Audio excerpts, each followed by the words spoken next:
Tonight, the Cubs begin a 7-game stretch against two of their closest rivals. One about 10 miles to the south. The other 90 miles to the north. Rivalry week leads off with the return of an all-star. Next.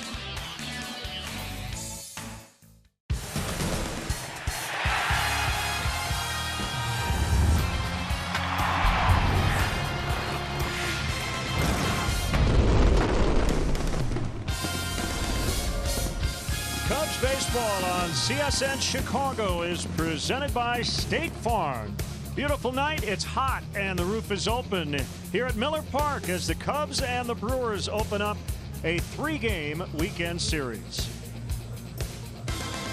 Welcome to Cubs baseball here on CSN along with Jim DeShays. I'm Len Casper. Dexter Fowler is back, missed about a month with a strained hamstring. Yeah, good to have Dexter back in his rightful place in center field at the top of the Cubs batting order. He was having a brilliant first half when he went down. So yeah, June 18th, the last time he suited up in a Cub uniform. That hamstring just took longer to heal than we anticipated when he first went down. But such an important piece, a real tone setter because of the on-base skills. He works deep at bats. He brings some power to the table.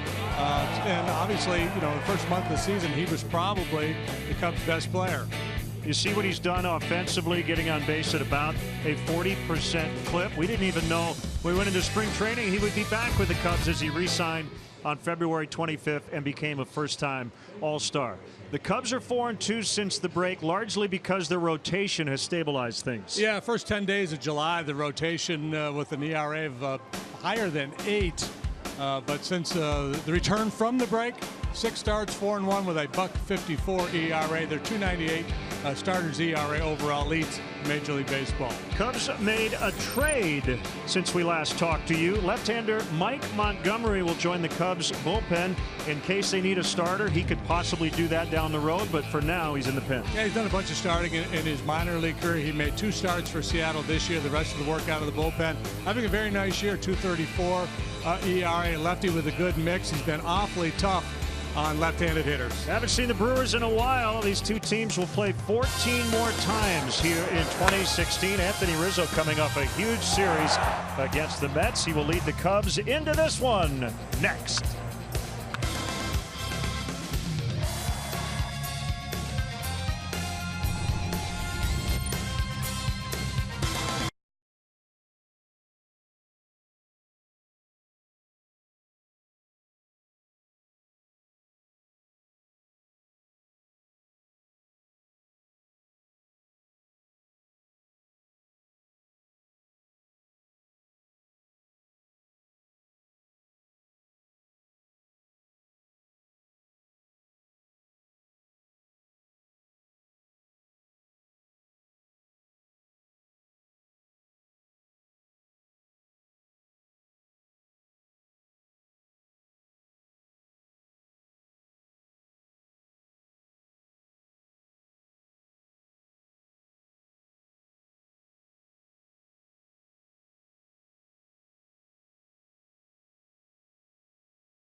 Reinforcements. This is your Coors Light game report. Dexter Fowler back in the lineup. Of course, it is Joe Maddon's quip with him. You go, we go. He said he couldn't even wait for the game to begin to tell him that. Had to say it first thing when he saw him in the clubhouse this afternoon. It's been a month, and he said, boy, did it feel good. Maddon and the Cubs certainly glad to have their leadoff man, their center fielder back, and without him, on the DL, Cubs lost 15 of 22, so certainly the numbers put it in perspective there. And Fowler said that was a tough stretch for him to watch on the sidelines.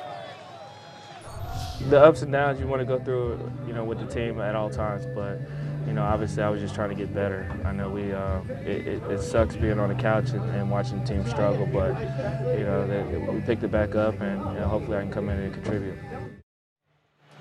It's the Cubs and Brewers, Jason Hamill and Jimmy Nelson on the way. Lynn Casper and Jim DeShays will have the call right after this timeout.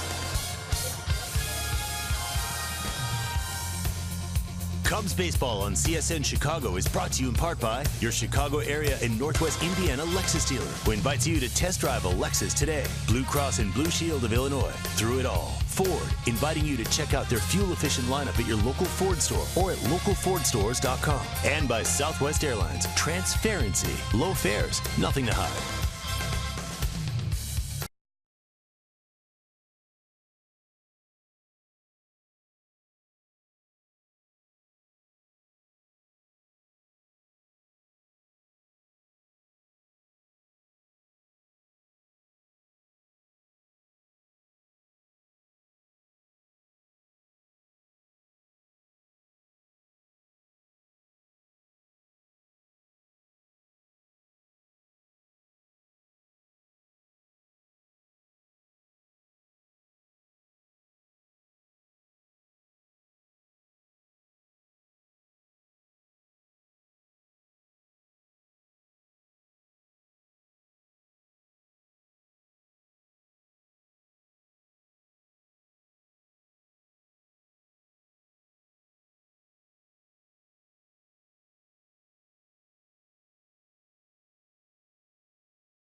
And the leadoff man is presented by Binny's Beverage Depot. If Dexter Fowler gets a hit, Binny's will donate $100 to the Greater Chicago Food Depository.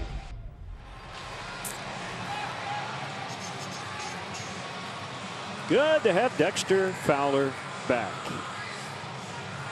Sad to see Albert Almora Jr. go, but he'll be back. He got married on the off day, so congrats to Albert and his wife Crystal. 34 games here, and he'll head back to Iowa, where he'll play every day. And at the very latest, we'll see Albert back on September 1st. Spencer Patton, a right-hander, also optioned to AAA Iowa to make way for Mike Montgomery. Let's get the Cubs Southwest starting lineup written out by manager Joe Madden. Fowler, Bryant, and Rizzo 1 through 3. Zobrist, Contreras, Hayward 4 through 6. Russell coming off a big homestand. Montero getting the start back of the plate. And Jason Hamill batting a stellar .244. Brewers defensively, it's brought to you by Arby's. Ryan Braun back in left field. Kirk Neuenhuis very good defensively. He's in center tonight. Ramon Flores, a versatile guy tonight. He finds himself in right field. But this club has made 68 errors, second most, tied for second most in the National League. Hernan Perez plays third. Jonathan Villar has committed 14 errors. Scooter Gennett's the second baseman. Chris Carter, the slugger, is at first. Jonathan Lucroy is the catcher. A lot of trade rumors circulating around him, and the Lexus pursuing perfection starting pitcher for the Milwaukee Brewers tonight is the big right-hander Jimmy Nelson. A losing record at 6-7, but he's having a nice year. 3.39 ERA. He's pitched to a 1.86 ERA over his last 5 starts. 0-2 against the Cubs in his career in 5 starts, but a very good 1.89 ERA against Chicago. CB Buckner behind the plate. Fielding Culbreth, the crew chief, at first. Manny Gonzalez at second. And Brian Onora is over at third. And if you look at the pitching matchups in terms of the ERAs in this series, say cheese. Pretty close. Hamill 334. Nelson 339 tonight. Lackey Davies tomorrow 375, 379. And then Lester Guerra on Sunday 289, 306. And we're underway. Ball 1 on Dexter Fowler. Cubs are seeing the 3 top performers in the Brewers rotation in this series. Nelson 6'6", 245. Sinker, slider, curve, and a change. Well, you're going to rarely see that change, and he just got squeezed by CB. 10-4. You can get up to 97 with the fastball.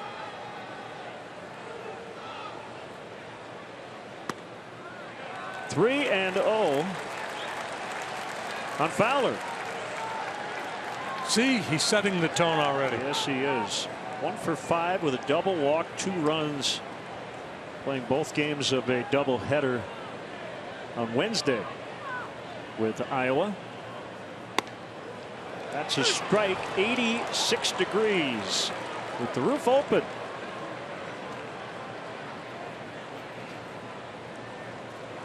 Big crowds expected all weekend, and there are already a ton of Cub fans in this ballpark. That one hit to deep center. Back toward the wall. Gone. Off the batter's eye. Welcome back, Dexter Fowler.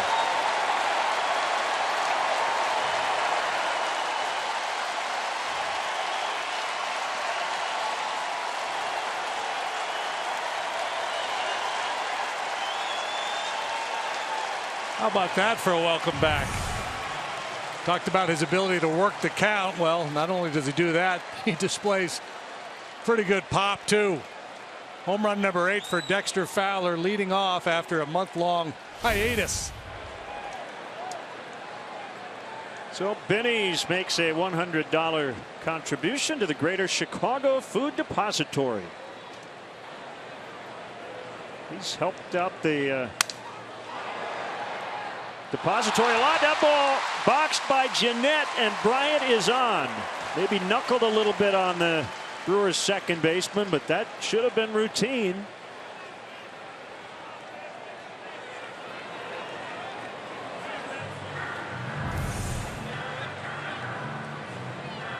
Looked like Jeanette got caught in between a little bit, whether to lay back and plan on a hop or come in and catch it, but an ugly play and a good result for Chris Bryant and the Cubs. It's an error on Jeanette.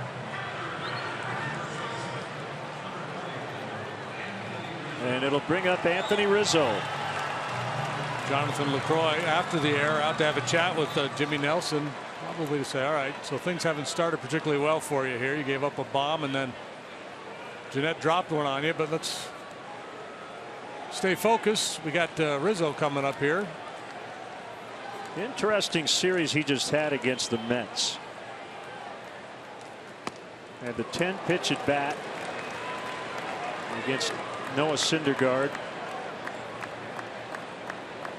That big home run. Game 2. 4 strikeouts for the first time in his career. Game 3, 2 long home runs. Check that against Steven Matz. It was the 3-run homer on the 10th pitch. 0-2. He likes this ballpark. He has been a career .300 hitter here at Miller Park.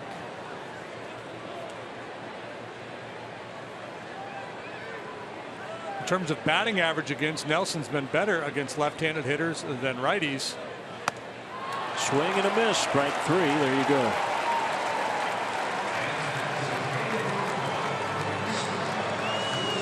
think that was a changeup, a pitch he rarely uses. He added a curveball last year, and that really helped him. And, before that, he was mostly sinker slider, and this is either a changeup or a backdoor breaking pitch. It just kind of cement mixered on him. Such a verb exists.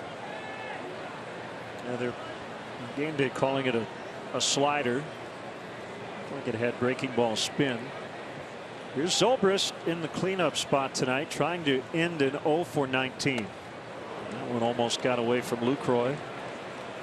Or ball one. The lead is down to 6.5 over the Cardinals, who just swept the Padres in a 4-game series in St. Louis. Cardinals welcome in the Dodgers tonight. It's the closest they've been in a while. Pirates at one point not too long ago crept to within 6.5.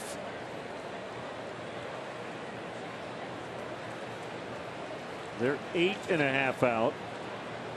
Pirates beat Milwaukee in Pittsburgh last night. And the Pirates are hosting the Phillies tonight. They're scoreless in the 4th.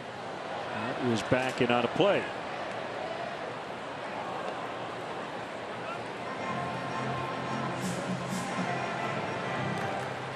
Yeah, so the numbers with Fowler in the lineup and out of the lineup. Cubs 43-18 with him, 14-19 without him. It would not be fair to say he's the reason they went through that slump.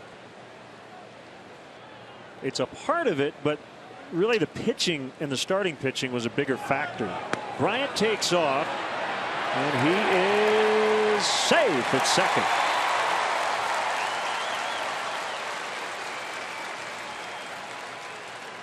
Number 6 for Chris.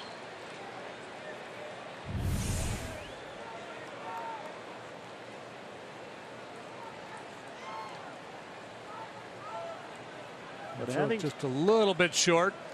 Having said that about that month-long stretch where the Cubs were basically under 500, they got really young position player wise.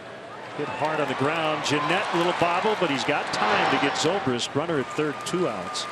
So I just think Dexter provides stability. That on-base presence at the top.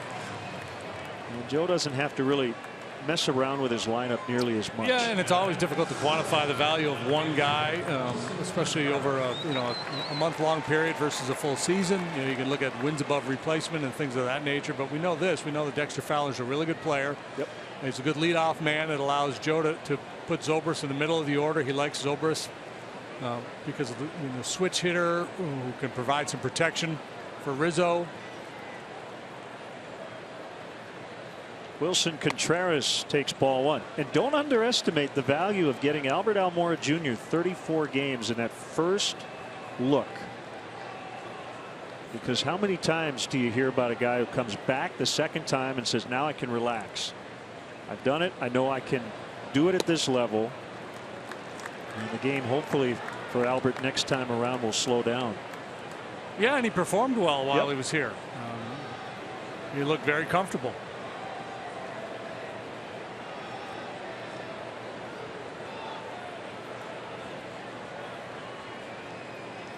Two 2-0 on Wilson. He's in left tonight. In the pitch. 3 balls, no strikes. The timing didn't really work out well for Albert. Married one day, sent out the next, but such is life. He was going to get married the day he got called up, and they pushed it back.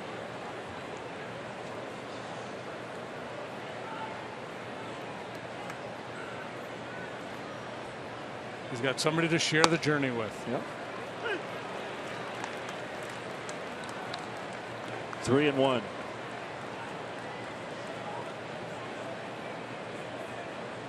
Milwaukee in 4th, 40 up, 53 down. Likely in sell mode as Contreras walks.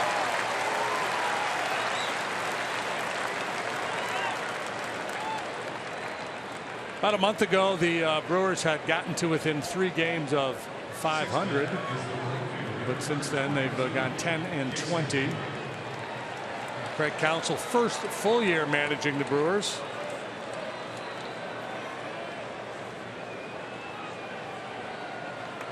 We'd like to welcome all our viewers watching on Bernard Telephone in Bernard, Iowa.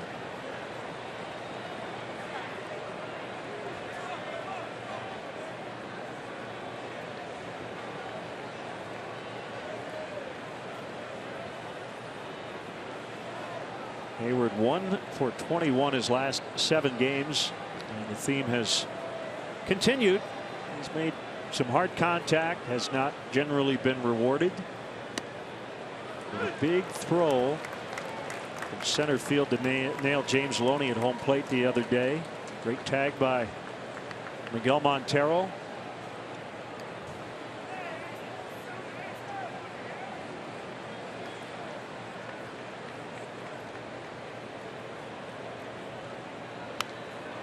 Fouled back. 0-2 the count.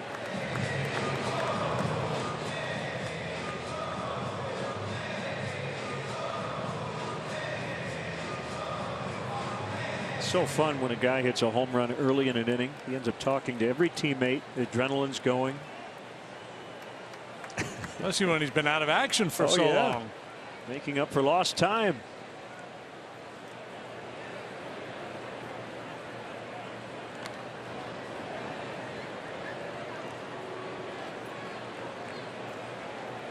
Nelson's a big dude, 6'6", 250.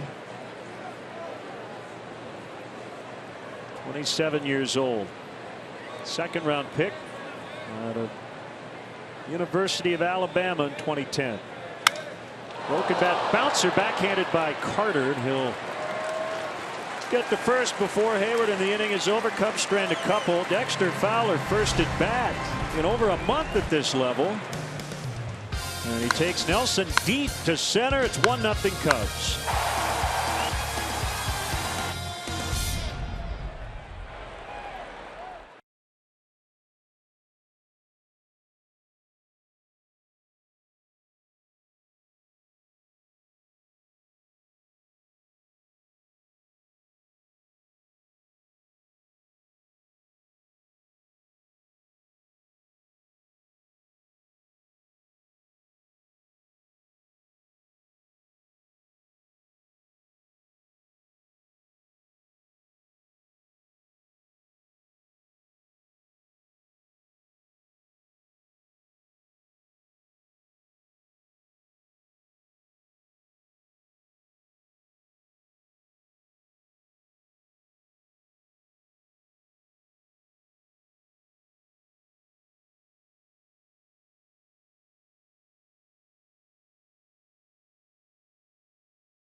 Southwest starting lineup for the Milwaukee Brewers. Jonathan Villar leads the majors in stolen bases. He also homered last night. Jeanette, Braun, Lucroy. Got some guys who've had really good seasons this year. Chris Carter not hitting for average, but he can hit the ball out of the yard. Neuenhuis in center, Perez at third baseman, Flores in right, Domingo Santana on the DL, and the pitcher Nelson. Cubs defensively brought to you by Arby's. Contreras, Fowler, Hayward.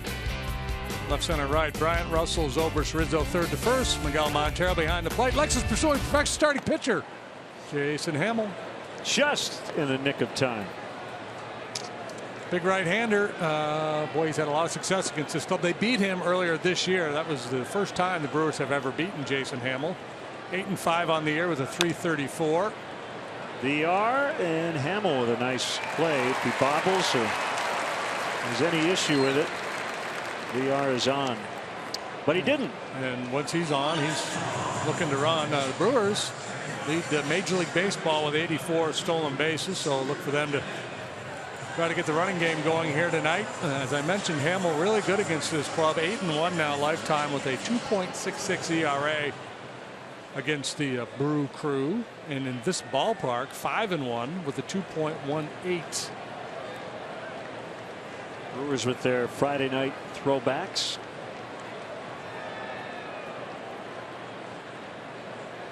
Assuming that Jason ate his fair share of potato chips. Did he have his chips? Did you check? That's been the big story, right? right? He probably had some chips. Yeah. Yeah. Hope with the cramping issues he has had. It's a hot night. And you get the side benefit of you get a little grease on your fingers. You can throw a little grease ball up there, a little sink piece. Like the sound effect. 2-0 to Jeanette. Left-handed hitting second baseman, and he sprays one foul out of play. We mentioned the Brewers having this bad stretch to get them well below 500. They had an 8-15 April. Then over a 40-game stretch, they went 22-18 to get to, as you said, just 3 under. All right, buddy. Hang in there. Happened. That one caught by Russell. So Jeanette lines out to the shortstop. 2 gone. Pretty play. Quick reaction by Russell. Cubs very solid defensively here to start the second half. Made some sparkling plays in that series against the Mets.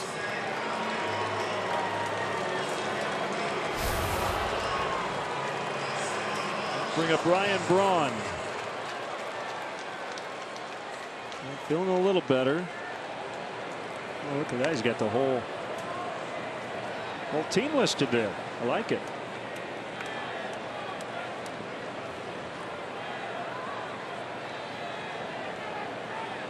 Braun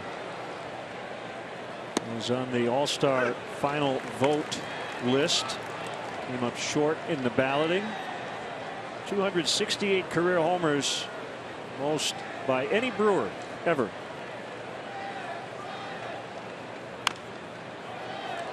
And he bounces foul.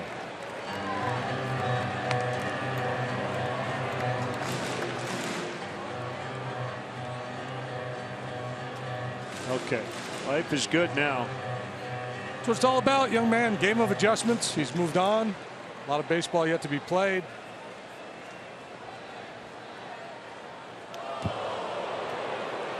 Did that miss him? That missed him. Went behind him.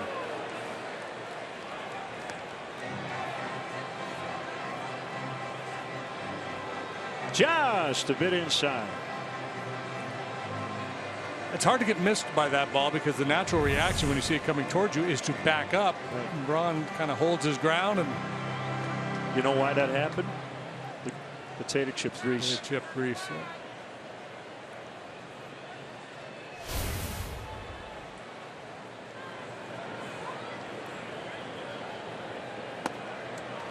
Two and two. Yeah, and to all you young bowlers out there, you never want to eat chips with your bowling hand because your thumb gets all greasy and then you put it in that hole in the ball and it's a mess. Hard to clean. Yeah.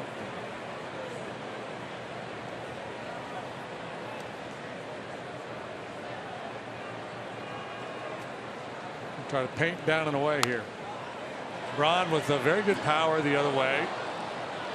One of those hitters that covers the whole field, and you see the way they defend him pretty much straight up and deep in the outfield. And Jason, fastball, slider, curve, and like Jimmy Nelson, he has a changeup but doesn't use it very much. Cindy Lou, who's in the house. Center field, Fowler drifting back. He's got some room on the warning track right in front of 400 to end the inning. 1-0 Cubs after 1.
Chicago is presented by State Farm.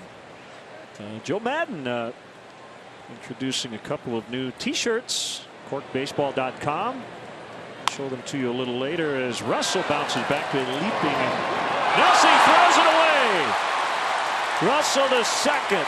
Boy, the Brewers have been sloppy defensively here early. Yeah, about as routine as it gets. This one has to go airborne, but he has plenty of time to set his feet. I mean, he just never got a good grip on the ball. A little panic there, a little urgency that wasn't necessary. And then he shot puts it over there beyond the reach of Carter, who is not the most mobile first baseman, but that's obviously that's all on Nelson.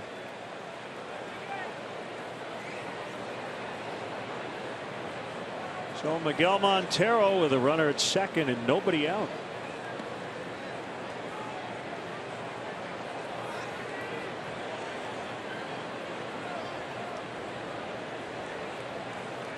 Nelson, the pitcher, is really mad at Nelson, the fielder, but he's got to turn the page now. Whoop. Might have been eating some potato chips.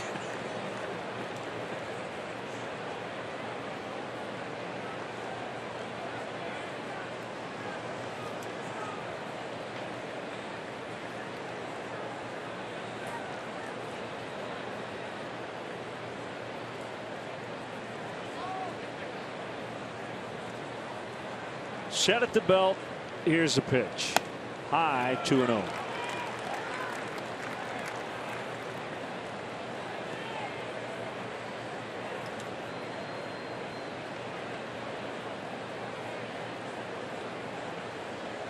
Hamill is on deck. Cubs 3-2 against Milwaukee this year. 66 and 66 all time here in this ballpark. Blind for ball 3.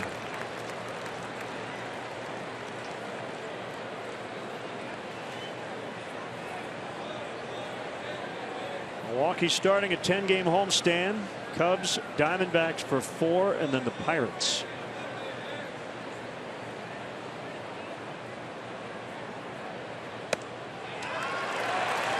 Two on, nobody out.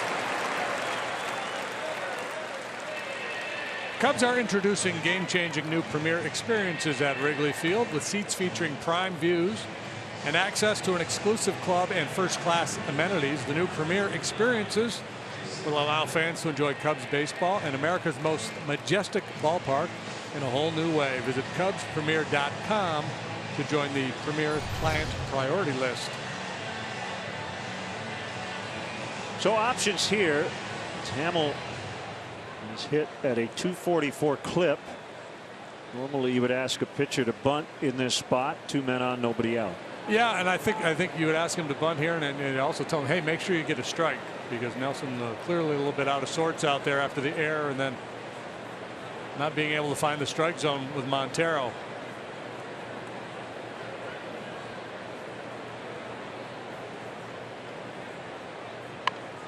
There's the bunt.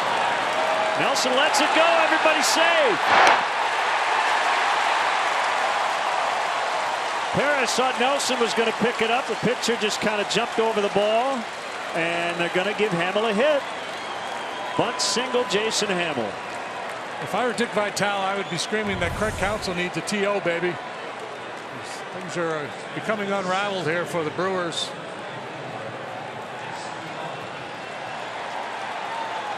This is a dandy of a bunt. The sacrifice was going to be good, but the bonus comes when nobody makes a play on that ball. Nelson thinking Perez was going to come in. Perez giving way to Nelson.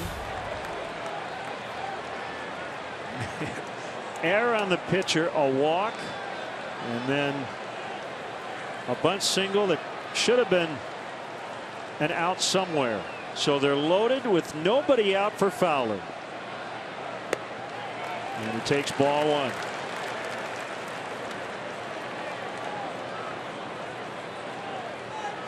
Chant in the dugout in these spots is usually make them pay. We have opened the door for a big inning.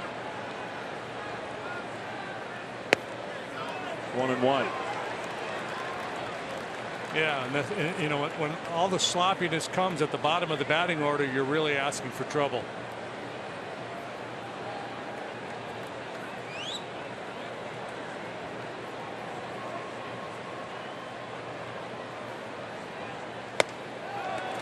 High for a ball, 2-1.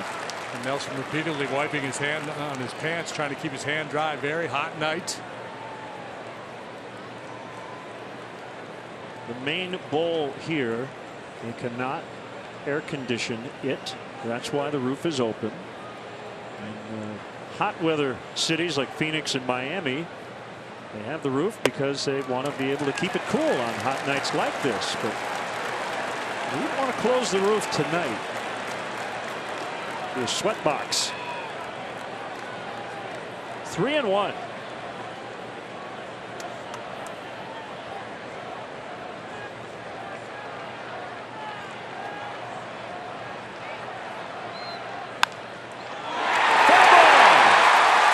Russell is in. Here comes Montero. Hamill to third. It's a double for Fowler. Wow. 2 innings, 2 at-bats, a homer, a double, 3 knocked in for Dexter Fowler. And the Cubs looking to take full advantage of the errant play. I don't think he was really trying to go that way, but it sure worked out nicely for him. We got a cycle watch. 2 ABs, a home run double for Dexter Fowler, and a 3-0 lead for the Cubs. 2 more in scoring position. Nobody out. Bryant, Rizzo, and Zobrist lurking.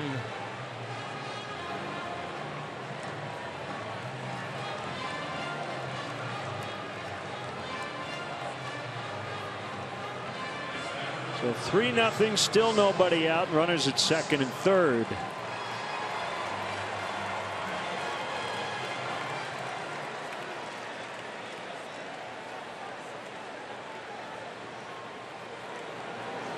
Derek Johnson, the Brewers pitching coach, with a visit.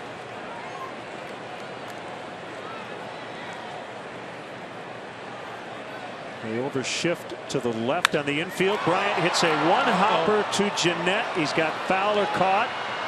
Now Hamill will take off for the plate, and he is tagged out. But on the play, Bryant able to move to second, so that worked out okay. Get Hamill off the bases. Second and third, 1 away.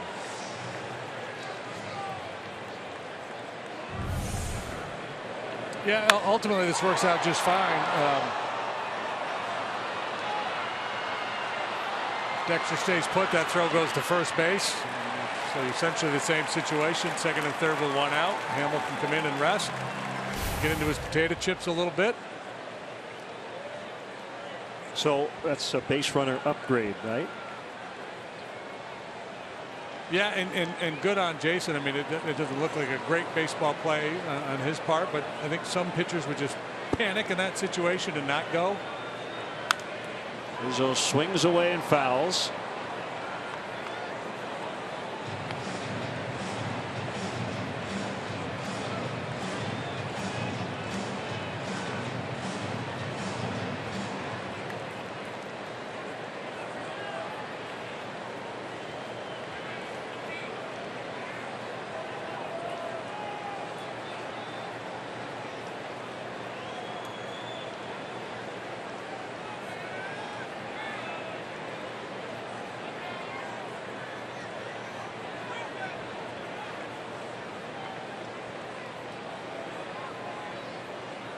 Interesting alignment that the Brewers have. The shortstop is standing right behind second base, currently with his arms folded behind his back.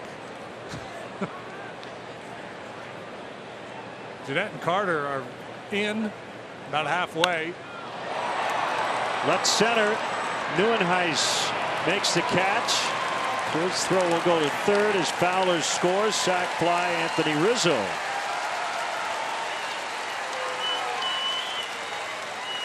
Came in tied for the National League lead in RBIs. That's number 72.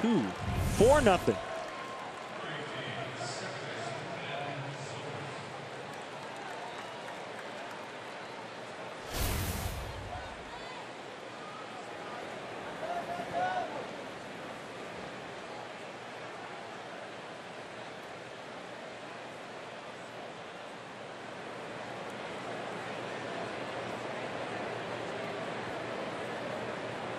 Bryant, bottom of your screen, the only base runner. He's at second.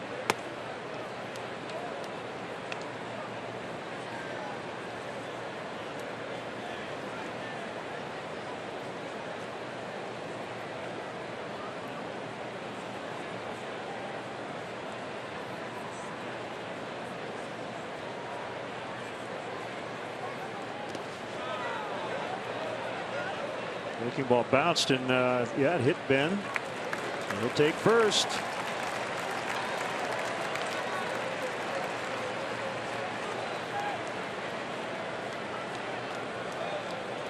Craig Counsell needs to talk with CB Buckner. I thought it hit him.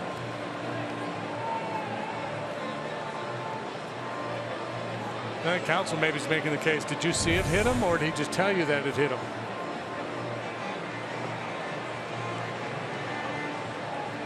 I can't tell there.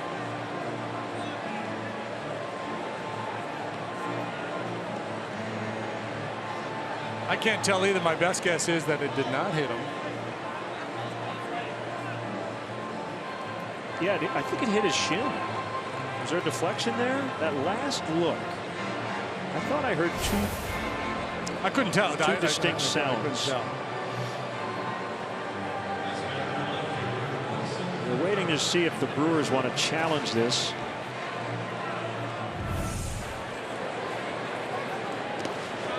You can't tell. I could hear the ball hit the dirt and then the ball hit Lucroy. Yeah. I heard that much, but if it brushed his pants or hit his shoe, I couldn't tell. So Pat Murphy, the bench coach, who was Counsell's coach in college at Notre Dame.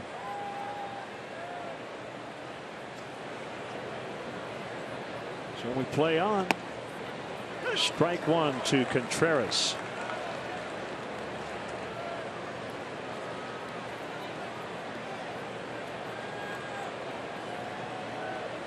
He walked in the first.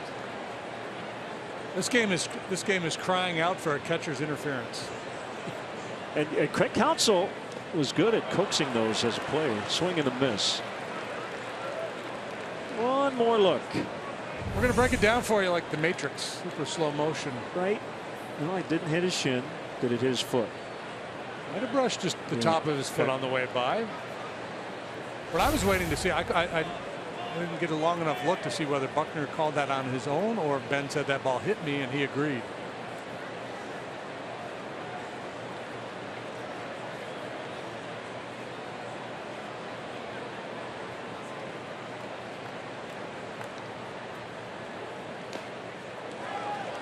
One and two. Bryant is out. Trying to go on that pitch in the dirt. And Lucroy, his National League All-Star teammate, nails him to end the inning. Cubs get 3, however, and lead 4-0.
Major League Soccer action as the Chicago Fire fight for 3 important points against New England. Coverage begins at 6 on CSN Plus.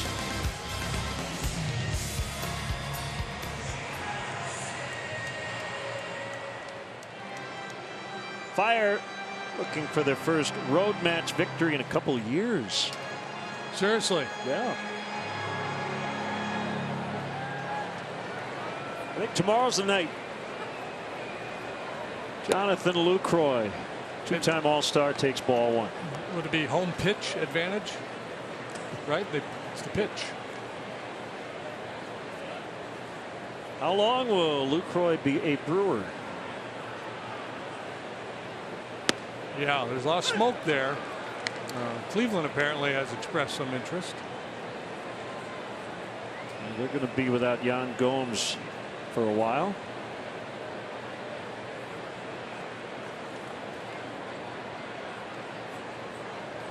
He and Anthony Rizzo have teamed up. Website is cancerknowsnoborders.com. So go to that website for more information.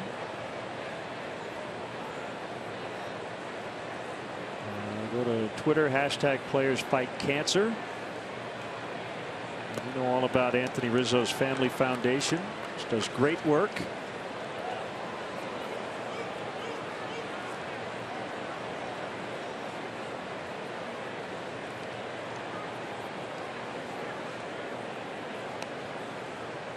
Three and 1 on him.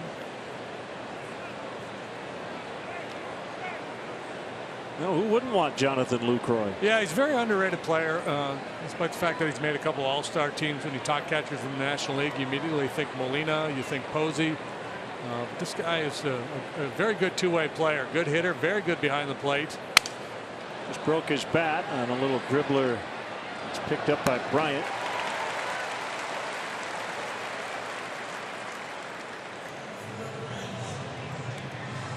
If you keep score at home, Bryant was not caught stealing to end the inning. It was just a 2-5 put out. Pitch in the dirt and he took off.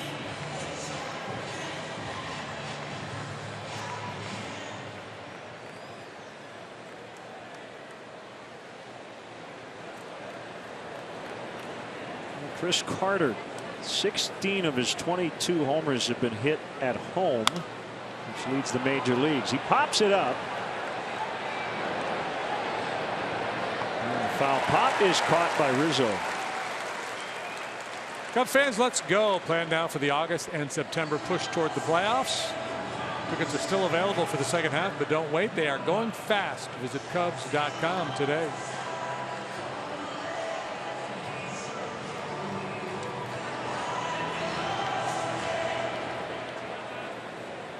Kirk Neuenhuis playing center. 0 for his last 17. Shows bunt, takes ball 1. That's what you do when you're 0 for your last 17. Whatever it takes to break that drought.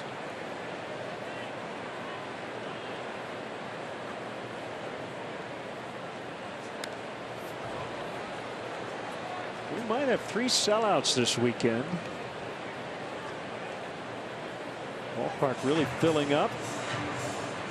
And a lot of Cub fans here in Milwaukee.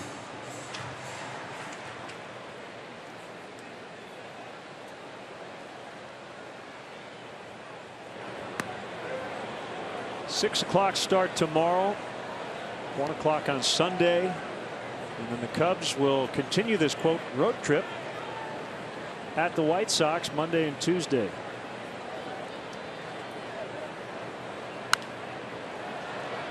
Fouled out of play. Did you stop at the Mars Cheese Castle? I did not. I did not hit the Cheese Castle on my way up. It's pretty good traffic leaving the city, so I didn't have time to make a cheese stop.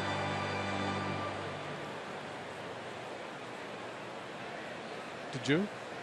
No, but I always wave.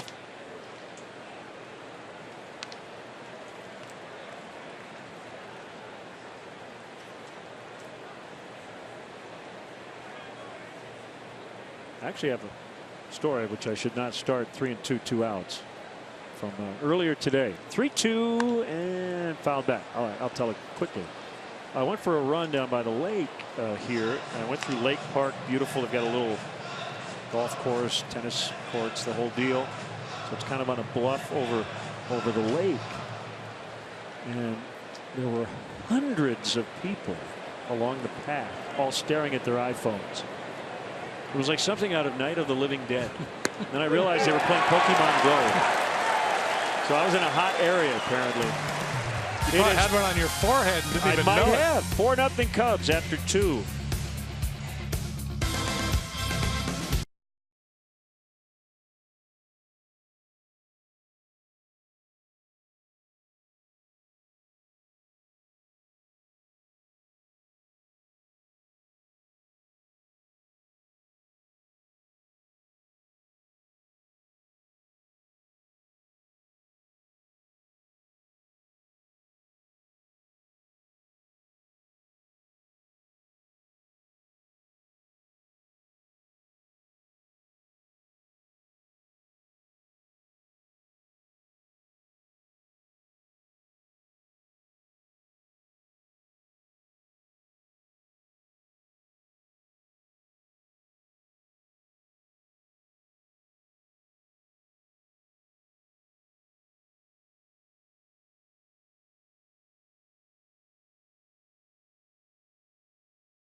No score. Those people have fleas.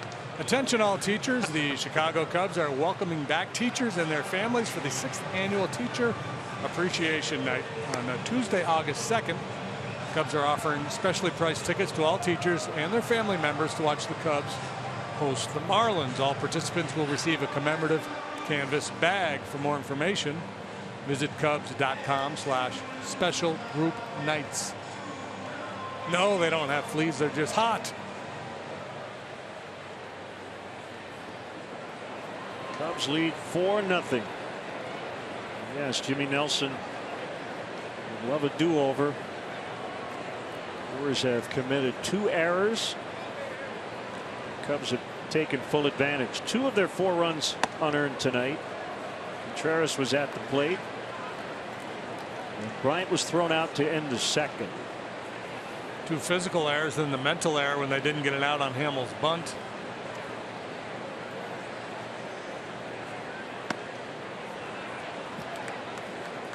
Nelson's other problem, he's going 2-0, 3-0 on a lot of guys here early. He gets very good run on his fastball, and he's just not able to command it right now. He's missing in on the righties, away to the lefties.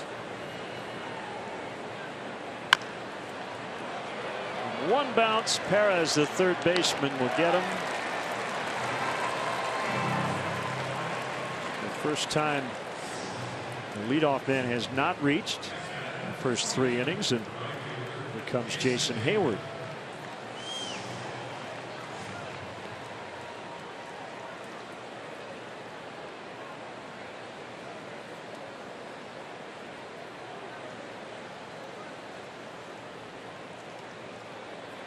Thanks to Joe and Jay Madden for Madden's main event the other night. They raised a ton of money for charity.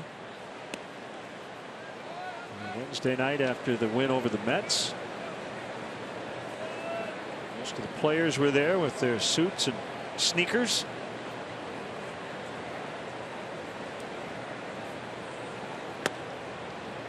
Two and 0. I heard there was a proposed bout between Franklin Font and Tim Buss that never got off the ground. Liability issues nixed that. Yeah, I think a lot of the players would have paid big money to see that. Jeanette.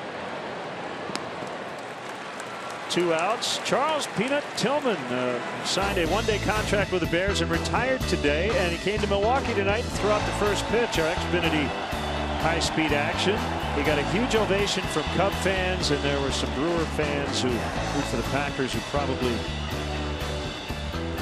didn't cheer quite as vociferously, although Peanut Tillman's a guy everybody likes, right? And he's retiring, so even if you're a Packer fan, it'd be worth cheering him, right? Absolutely.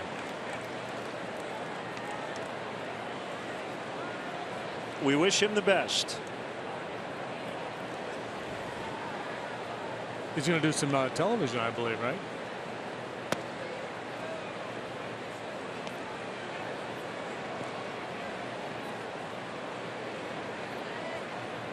Addison Russell was quite the football player in high school, an outstanding running back, had plenty of interest from Division I schools.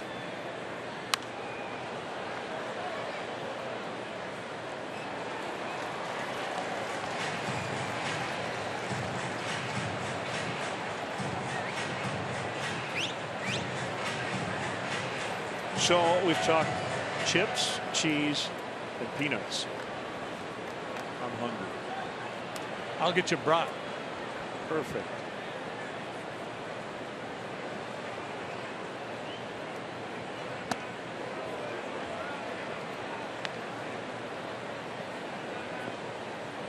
Two the count.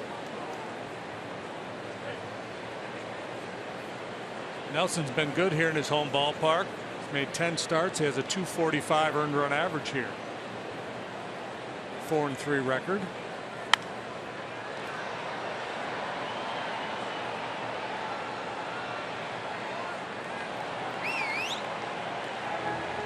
We're starting this week. We played the Pirates, the Brewers.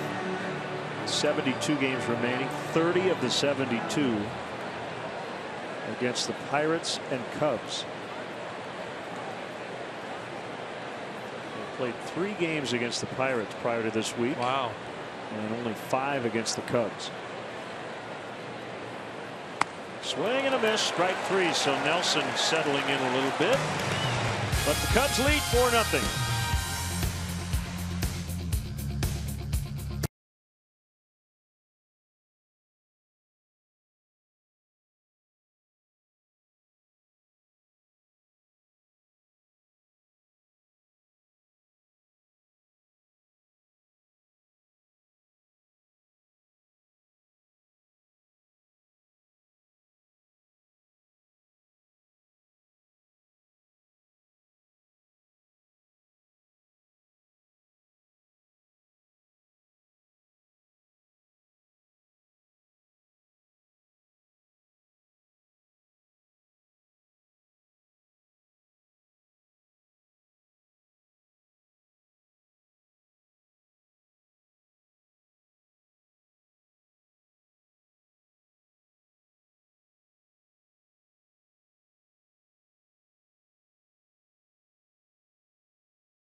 Well, welcome back here to Miller Park. Cubs on top 4-0 as we move to the bottom of the third. This is your Coors Light game report. Jason Hamill back on the bump. Been very good so far tonight. 6 up, 6 down. Maybe it's all part of that potato chip prescription he's following. All I know, guys, is I get a really good view of the dugout here, and I don't see any potato chips in the dugout, but he has slipped into the hallway here a few times. He did say that's where he was munching on them his last time out, but one thing's for certain, he has plenty of potato chips to go around, not only for himself, but the entire team. A 6-foot high, 6 different boxes full of chips delivered to his locker on Wednesday from Foots. So Jason Hamill is ready to go when it comes to the potato chips from here on out. And the clubhouse here is just a few steps from the dugout. It's That's right. Incredibly convenient. 2 strikes on Perez. A pitch. Slider bounces 1-2. Thank you, Kelly. I would say get a tight shot of the beard, and we'll know if he's been munching on chips. Somebody tweeted earlier, potato chip jokes are just like potato chips. You can't tell just one. 2-2.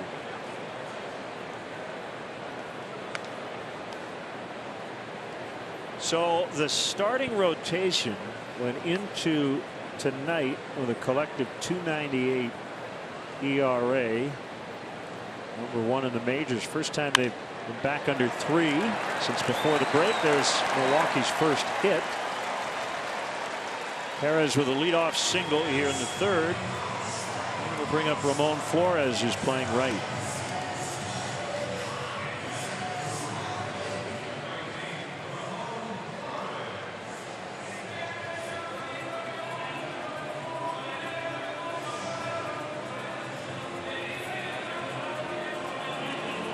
Mentioned earlier, the Brewers like to run. They lead Major League Baseball with 84 stolen bases.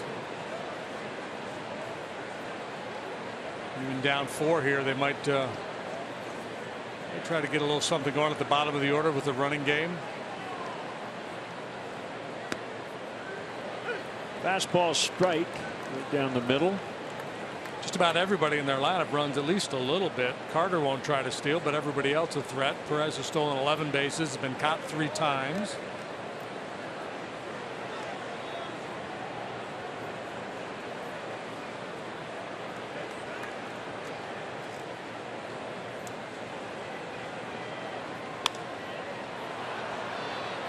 Back of short is Russell.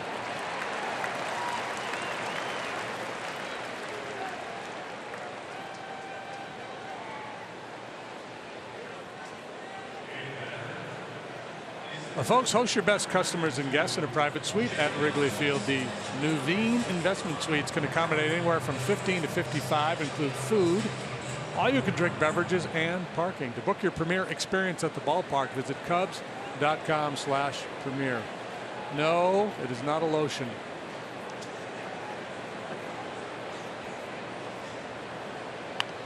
Nelson bunts. Rizzo will pick it up and get the out at first. Zobrist covering.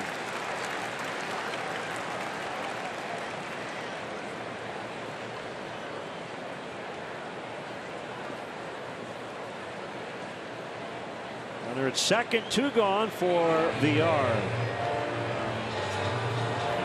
Cubs announced earlier today the August 14th game, that's a Sunday game against the Cardinals, will start at 7:08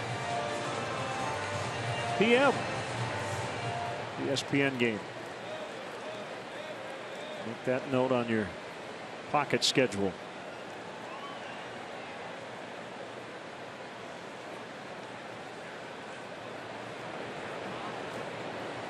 Most people's pocket schedules on their telephone these days, isn't it? That's true.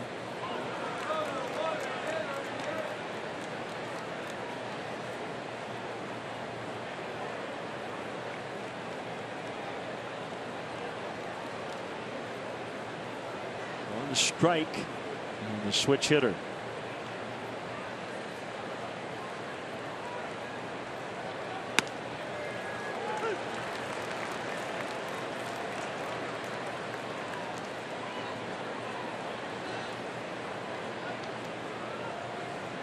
Yankees lead the Giants 2-0. Bottom of the 6th in the Bronx. Madison Bumgarner facing the Yankees for the first time in his career. Not in the lineup. Jared Parker, the DH. Starlin Castro's 3 for 3 in that game.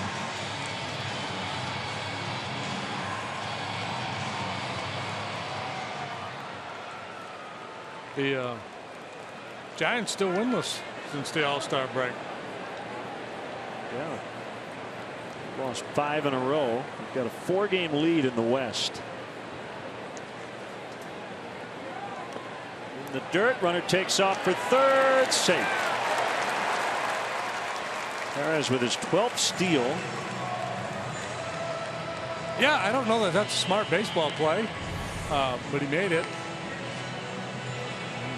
Huge secondary there.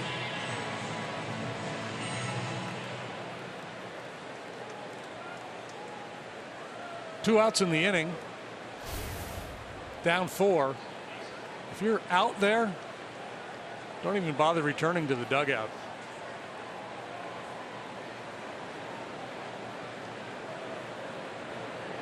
Just ask the clubby for the keys to your car.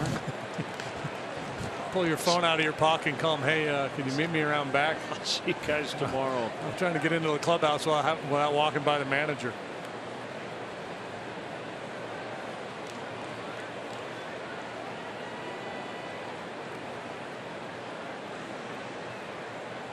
His defense would be just trying to make something happen.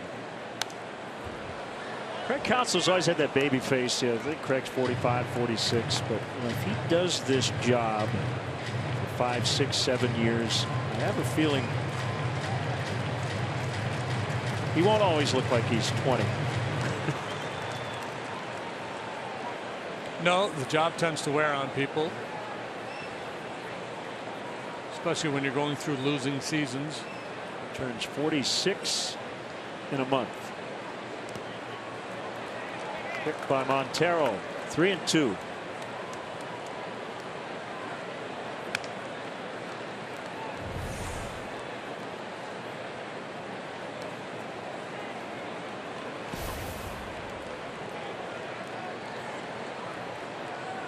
Yard strikes out a bunch, but he'll take his walks as well.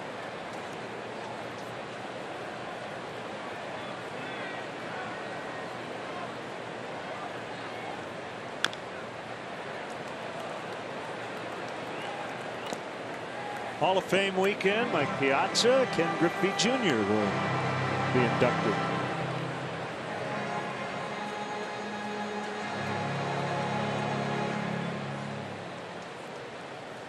You ever been to Cooperstown for an induction ceremony? No, we went there in 08 for the final official Hall of Fame game, and it was rained out.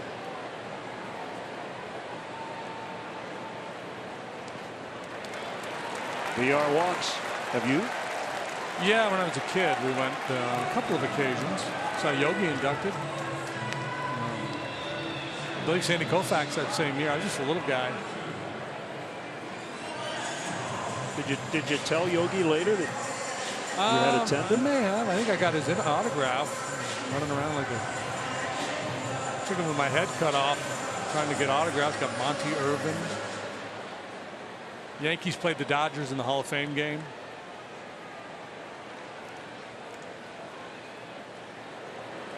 Junior got 99.3% of the votes. 440 ballots. And 437. They had his name. Piazza 83%. Jeff Bagwell just missed the cut, 71.6. And 75% to get in.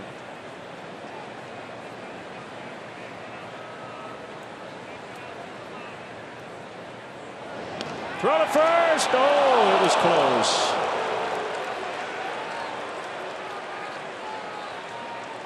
Joe Madden up on the top step, deliberating a potential challenge here. I think he's going to challenge it. I think he'll win it.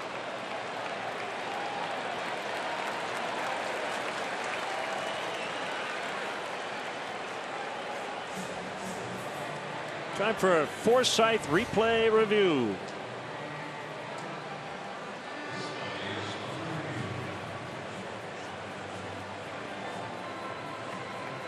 So how would this rank?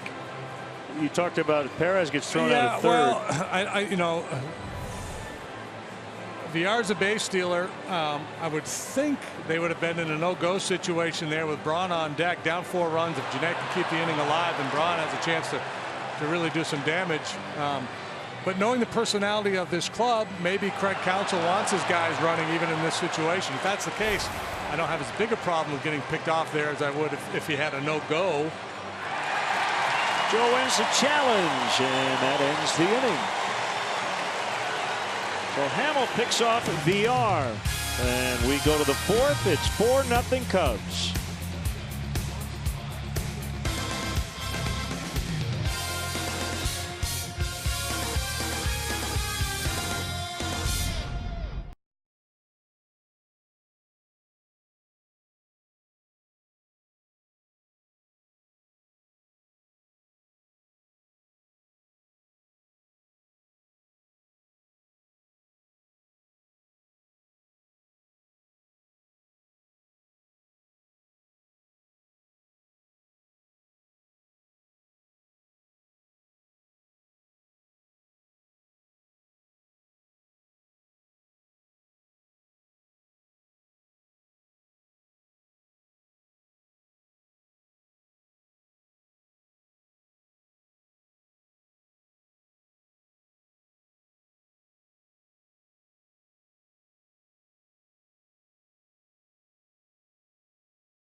Checking in an official Cubs MasterCard debit card, only available at your local Wintrust Community Bank. Go to wintrust.com/Cubs to learn more. Member FDIC. Hamill showing really quick feet on that pickoff. That's Villar's reputation, right? He's not a real heady player. Talented.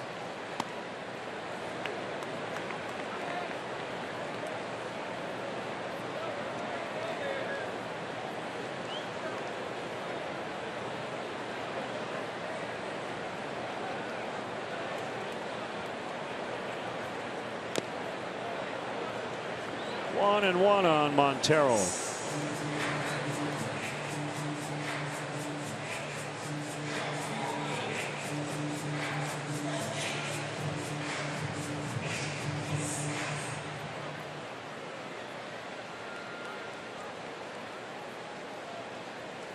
Leadoff homer by Fowler in the first.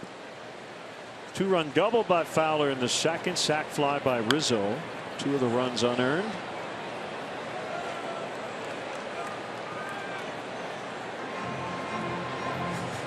A lot of times in rehab games you get a prescribed amount of at-bats. Say, okay, 2 or 3 at-bats, play 5 or 6 innings, and then you're done for the day. Dexter just took 2 at-bats tonight and said, okay, we're good. We'll ease you in. He could be a player of the game candidate. Braun in left makes the catch.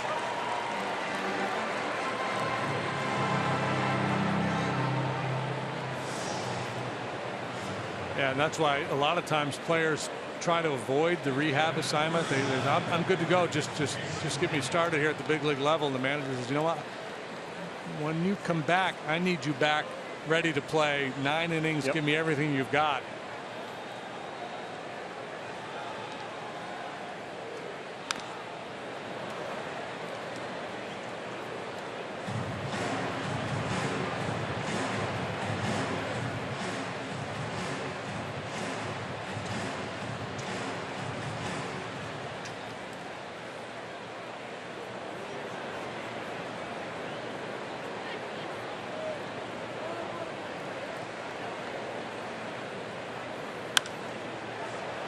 Popped up.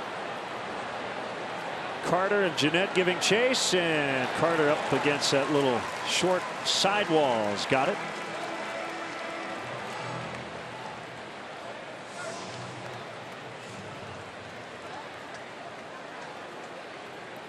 What do you want here, single or triple? Triple's a tough one.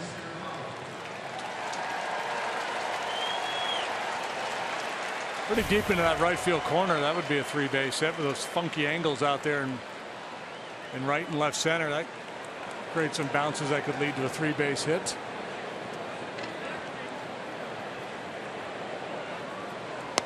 He's among the active leaders in that department.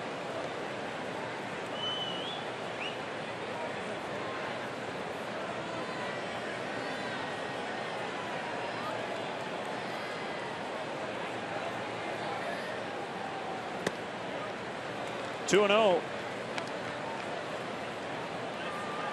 Well, we learned a few weeks ago 3 homers, 2 doubles is way more rare. Chris Bryant did it for the first time in Major League history.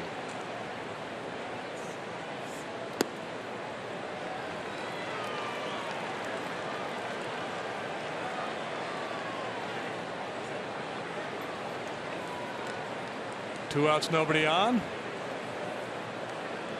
Suspect he's got the green light here. There's the walk. Super cycle still in play. Right, the homer, double, triple, single, walk. If he steals 2 bases, we'll just turn it into a triple.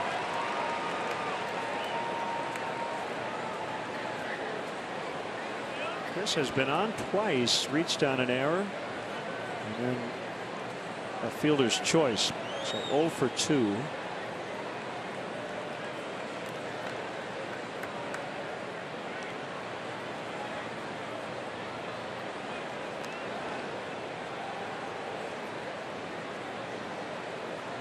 Shifted around, everybody on the left side of the infield except for the first baseman Carter. So a wide open hole there between first and second.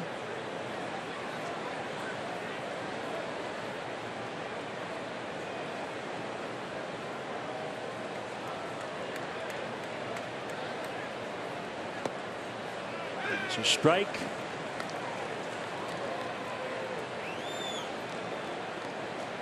Two outs, you don't have to worry about the double play, so you don't worry about that with your infield positioning. You're not as concerned with the base runner first going first to third on a base hit to right with 2 outs.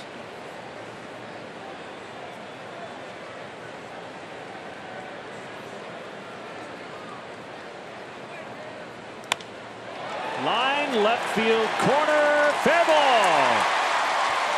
Fowler gliding around third. He'll stop there. It's a double for Bryant, and they've got him at second and third with 2 outs for Rizzo.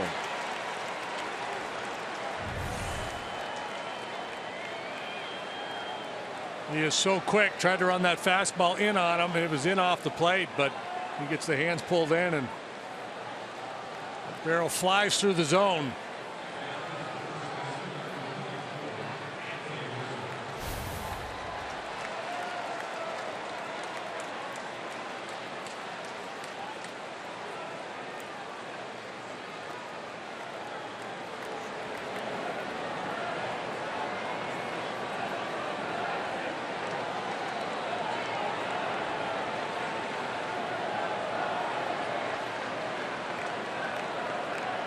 Swing and a miss.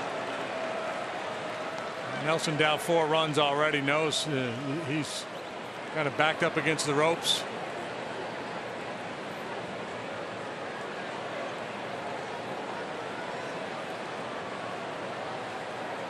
Pirates trail late 2-0 at home against the Phillies. Been handcuffed by Zach Eflin. Garrett Cole, 6 innings, 1 run.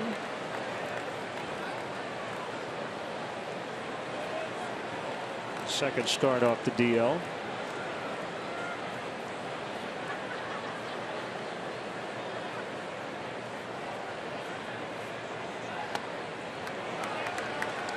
Now, you see where Nelson is pitching him. 2 quality pitches to get this at bat started. Actually, all 3 of these really good pitches. Down, just out of the zone. He's got a base open. Sometimes as a pitcher, though, if you're pitching with that pitch around mentality and then all of a sudden you find yourself at 2 strikes, you get a little aggressive. He didn't, and it paid off for him. So Rizzo strikes out. Cubs strand a couple. They lead 4-0.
Sunday night, get ready for Crosstown Classic Week on CSN Chicago. Join host Pat Boyle for an in-depth preview of the matchup, including how well do the Cubs and Sox know their opponent. Look back at the top crosstown moments, get an exclusive look inside the Wrigley Field scoreboard, and more.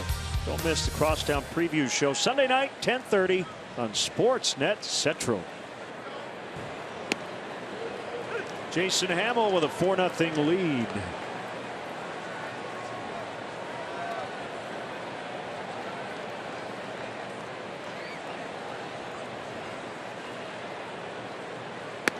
Swing and a miss. Best of luck to Dan Vogelbach and Paul Blackburn, new members of the Mariners organization.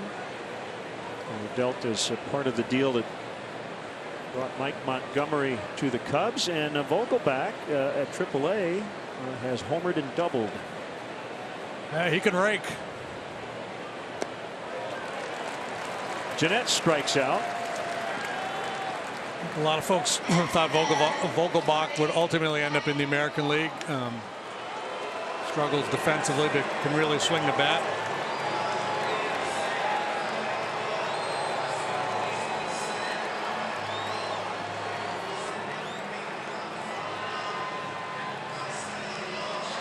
Mike Montgomery, did you meet him today? I did not. He is a large dude. Yeah, big dude, big lefty.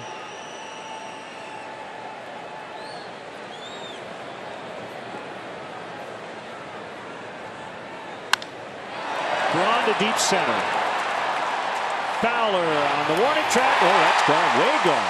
Looked like he was going to catch it. That hit the ledge of the batter's eye. Good 10 feet above the yellow line.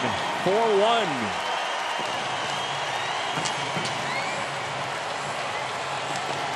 Yeah, and that's why the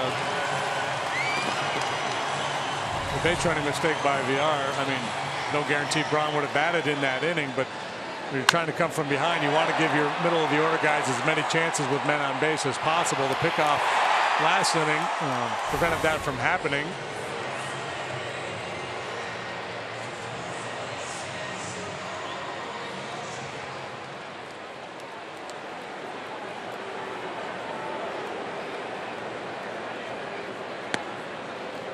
Fastball strike on Lucroy.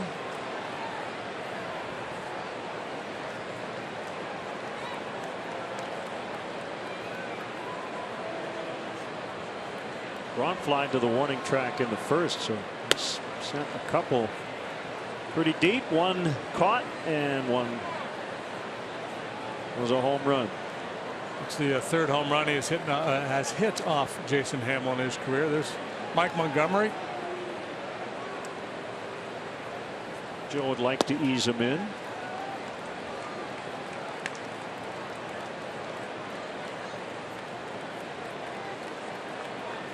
He's happy to be here. Actually, Joe knows him from the days in Tampa Bay. Montgomery did not pitch in the big leagues, but was at spring training with the Rays a couple of times. As former Ray bends over his makes a catch. Well, he's going to be reunited with his mates here from Seattle in short order. Yeah, they'll be at Wrigley Field next weekend. Yeah. Where did he fine go? Turkeys out there.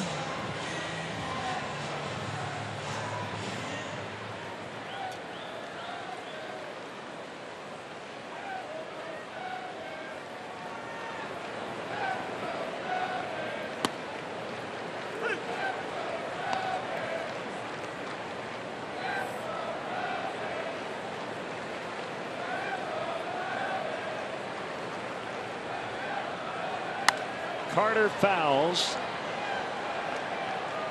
to the second of 4 decks here at Miller Park. We sit on the press box level right above what they call the loge.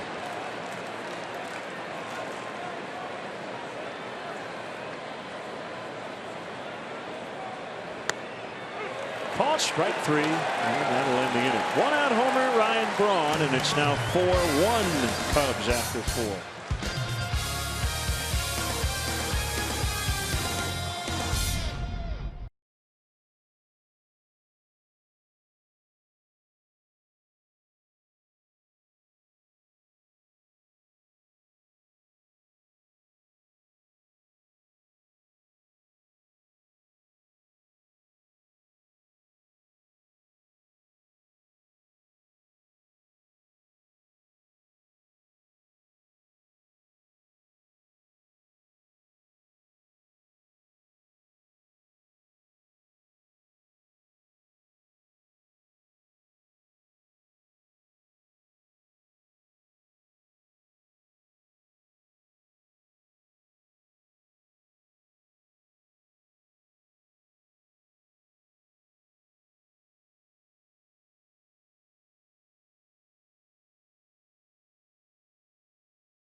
Game live on CSNChicago.com, presented by State Farm.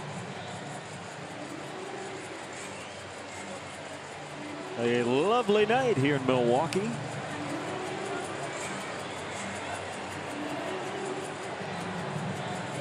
Both teams' fans wearing a similar blue, but there's a lot of blue and red here.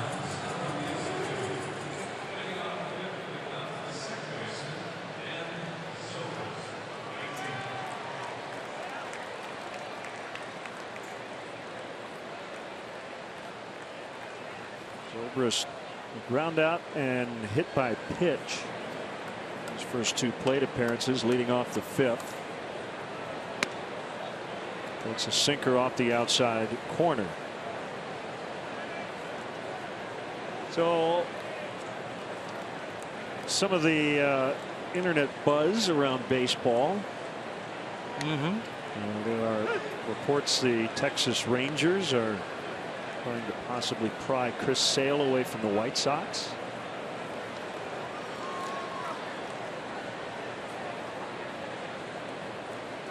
they have a lot of talented young players, both at the big league level and in their minor league system. So they've got the kind of prospects that you might be able to pull off that kind of a deal with. There's word of a possible job insecurity for Chip Hale in Arizona as their manager. That one just bounced over second base, and VR will make the play. That has gone very badly for the Diamondbacks as they shelled out huge money for Zach Greinke, traded for Shelby Miller, and they're in last in the West. They've had injury issues. They've had we can't win in our home ballpark issues. 17 and 35 in their home ballpark. A lot of folks thought they would contend in the National League West this year.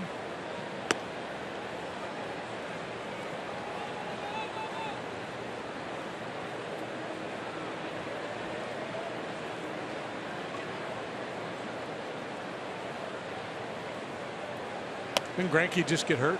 Strained an oblique or something?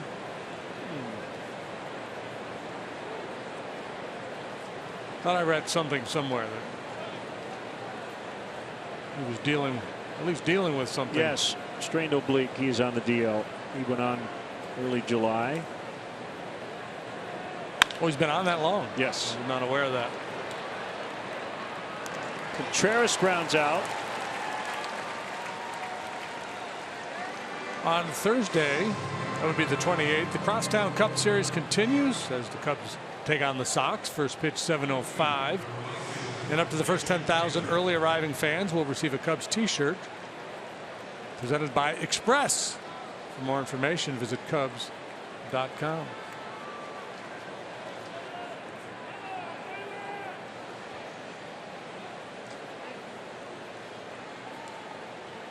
Hayward with 2 outs, nobody aboard, and looks at a pitch up for ball 1.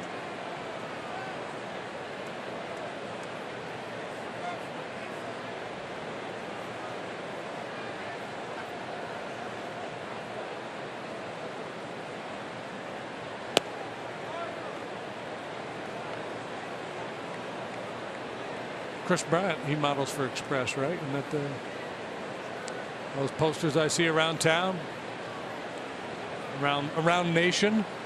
That could He's be everywhere. Yeah.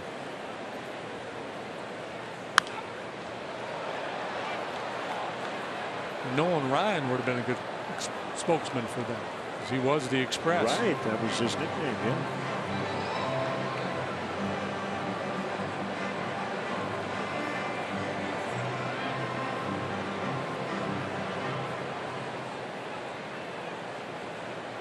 Let's see it. I just want to see it. I'm not going to take it. He was going to give it to her, and I think Mom said no.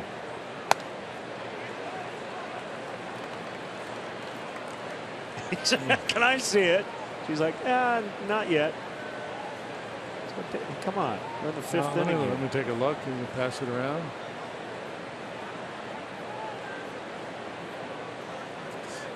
Strange orb that fell from the sky. Diving stop, Carter. Just in time to get Hayward, and the Cubs go in order for the 2nd time in the first 5. They lead 4-1.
lead. They've won 3 out of 5 to start the season series. Curveball misses, ball 1 on Neuenhuis.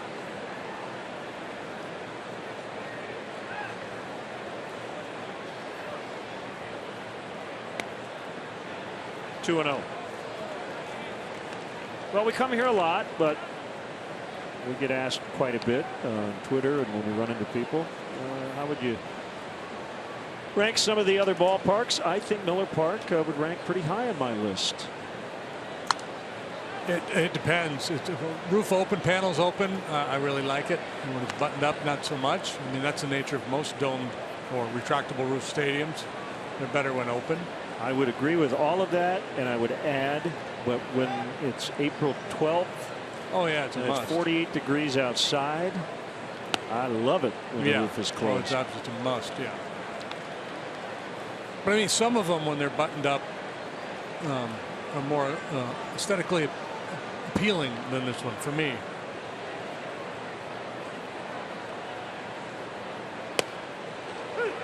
Three and 2.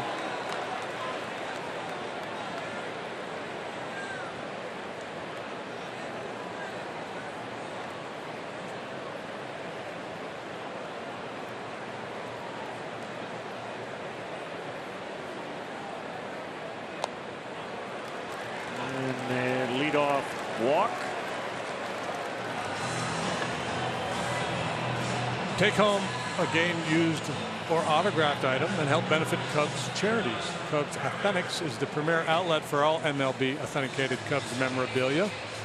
The Cubs will donate net proceeds from the sale of Cubs Authentics to Cubs charities. Visit Cubs.com/authentics today.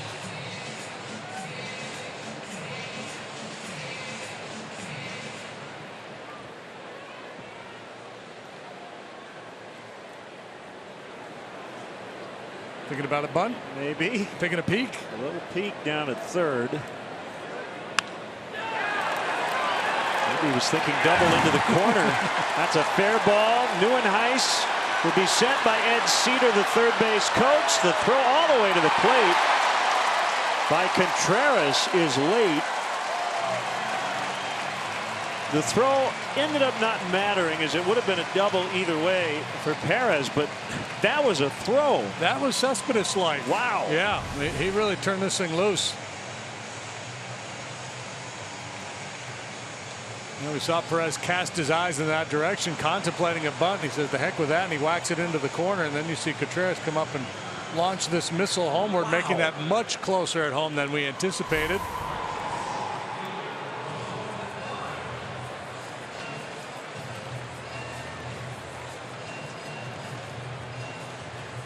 So 4-2 now. This game getting a little too close for comfort. Tying run at the plate with nobody out.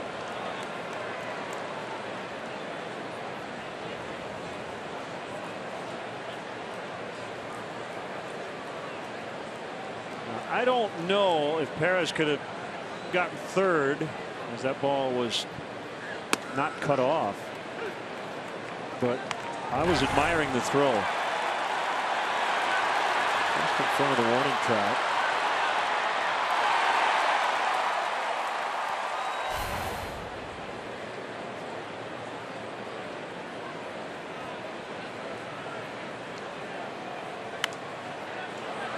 Infield pop up. And it's Bryant to make the catch. So that's out number 1. Jimmy Nelson will be pulled back for a pinch hitter. It'll be Andy Wilkins.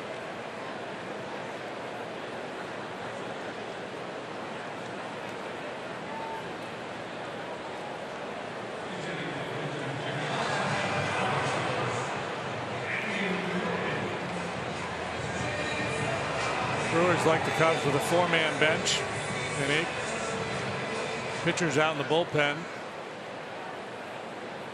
Wilkins has had 7 at-bats as a big leaguer, and they've all come in the pinch for the Brewers this year. Career in 25 games, a 120 batting average. That's it for Nelson. Frustrating night for him. Gave up the leadoff home run to Fowler to get things started. Sloppy defense behind him. He was not particularly sharp. He's been on a good run of late, but he's on the wrong end of it here tonight. Carlos Torres will be next up.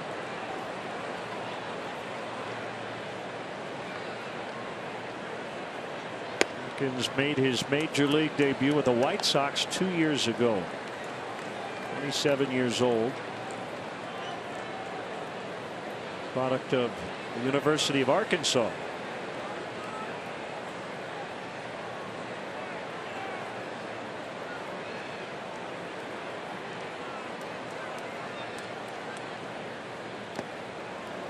In the dirt, 2 balls, no strikes.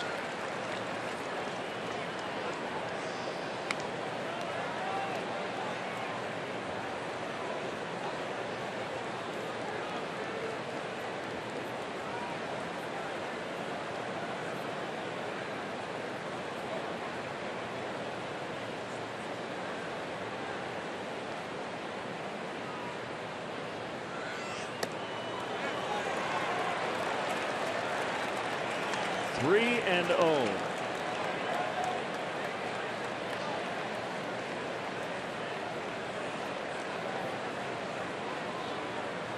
It's over in Pittsburgh. The Phillies beat the Pirates 4-0.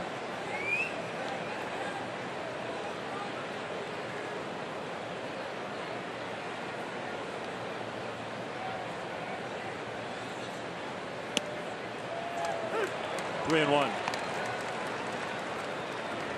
Zach Eflin, a complete game 3-hit shutout, no walks, 100 pitches for the right-hander.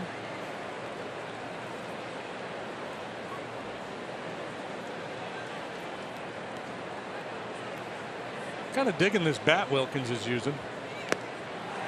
3 and 2. Yeah, very patriotic. It is.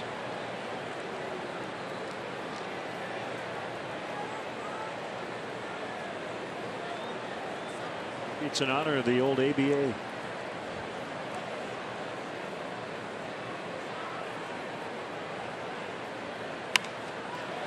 To third, Bryant makes the play, 2 outs.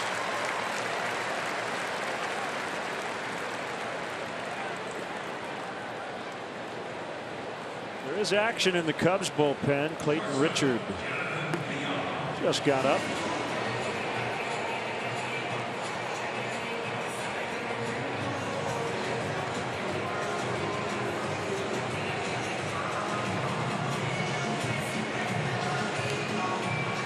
VR, ground out, walk, and picked off.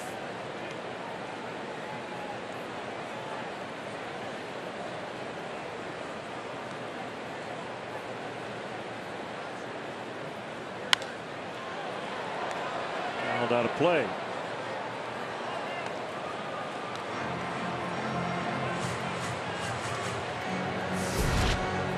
T-Mobile, greater coverage of baseball. See your stolen base leaders. Billy Hamilton got on base like Dexter Fowler does. He'd steal 100, right? And made a habit of it in the minor leagues. Billy Hamilton played 150 games. Had a .390 on base percentage. Yeah.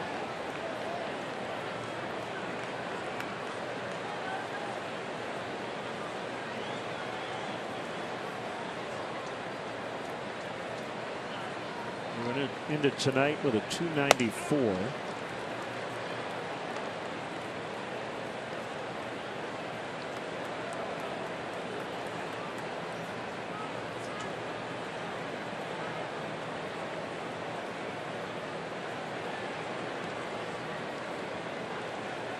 Ball and 2 strikes. Hamilton one time had a 4-0 lead. Now it's 4-2. And it's 2-2 on the hitter.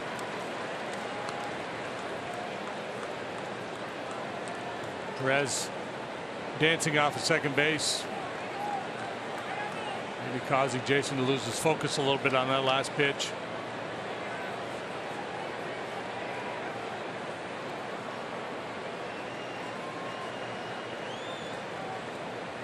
Taking a huge secondary lead.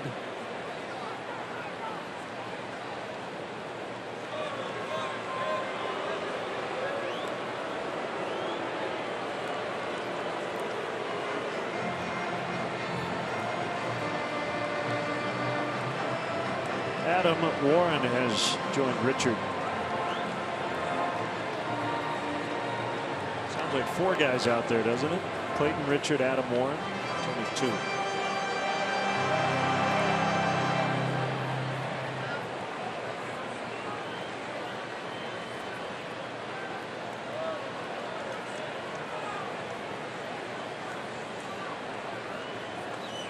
Here's a pitch right down the middle. A little bit toward the inside. He got him looking. And the inning is over. Brewers get 1. Hamill finishes the inning with a called strike 3. 4-2 Cubs.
Our Cubs insider all season long on CSNChicago.com, presented by Nationwide's Jeff Vukovich, serving the community for 38 years. Go to jeffvuk.com. Nationwide is on your side.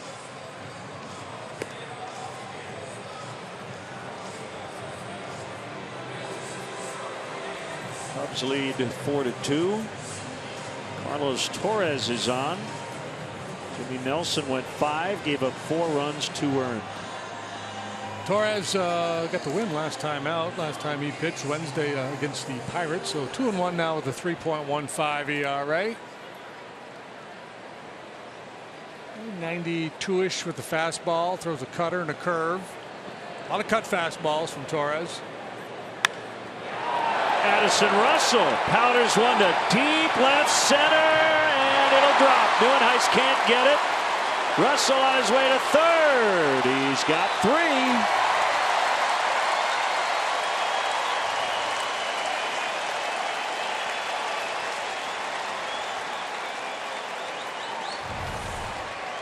Some thump at the bottom of the order. Addison Russell batting 7th tonight. 11 home runs, and now this near miss. He'll settle for 3. Craig Counsell will no doubt pull the infield in here.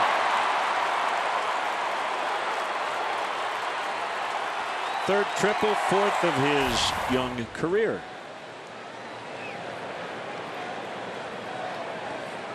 Russell scored a run earlier, so 99 career runs.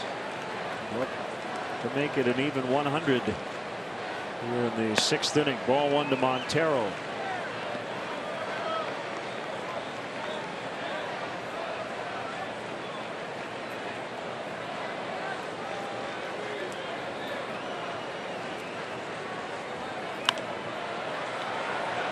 deep. Braun charging. He's got it. Russell doesn't even leave third base, so 1 out.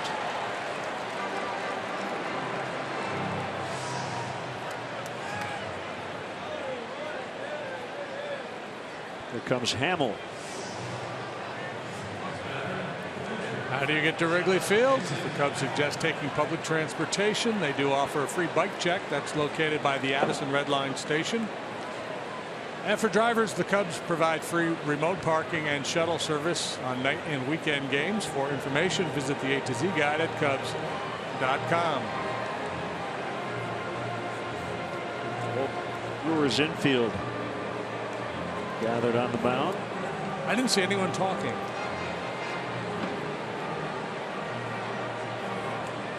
They're out there under the cone of silence discussing how they're going to defend this situation, maybe for a little safety squeeze. Everybody in on the infield. Swing and a miss.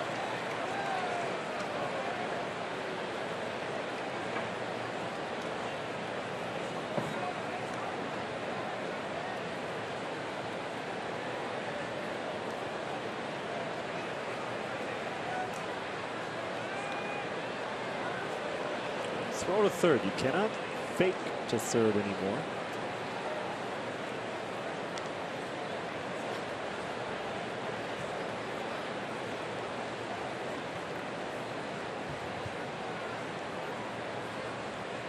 There's a bunt by Hamill. Here comes Russell, and he's tagged out by Torres. Well, that's a nice play by the Brewers pitcher. Torres just picked it up, and almost like a football play as he nearly tackled Russell before he got to the dish. Yeah, I don't know that I've ever seen that. I thought for sure he was going to flip that ball underhand to LaCroix, but good for him recognizing that the play was there to be made. Well, he barehanded it at that. See a little hesitation, a little stop, and then read by Russell. So that's not a suicide squeeze. That was a safety squeeze. Saw the ball down, thought he could beat the play, and Torres made one fine play. Knocked him out of bounds at the 1.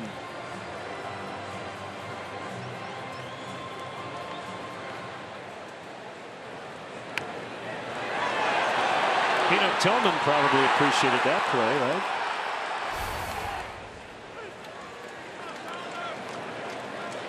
Could Russell do the peanut punch? Why not? He could get away with it, I guess. So Hamill at first, 2 outs.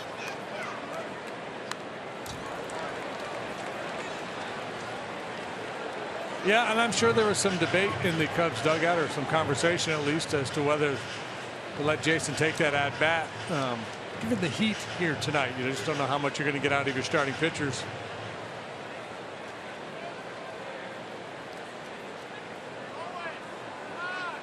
Well, 2 strikes. Perez and VR swap spots. Knocked down by LaCroix.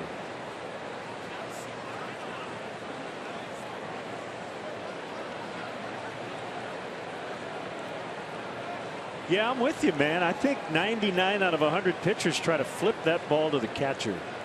And probably 99 out of 100 times the runner's safe. It was a resourceful play by Torres. Well, and you know, when you do PFP in spring training, pitchers fielding practice, that's one of the things you do is work on squeeze plays, and always come busting in as fast as you can, try to stay under control, grab the ball and flip it underhand to the catcher. Nobody ever works on picking it up and just tackling the base runner.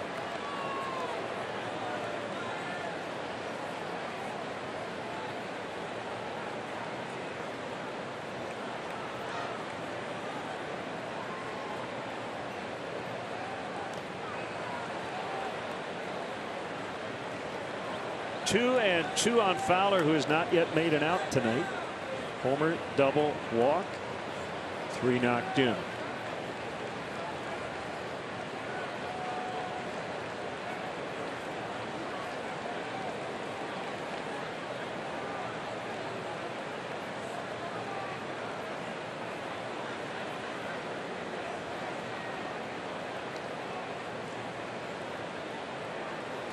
Swing and a miss, and the inning is over. Cubs waste the leadoff triple.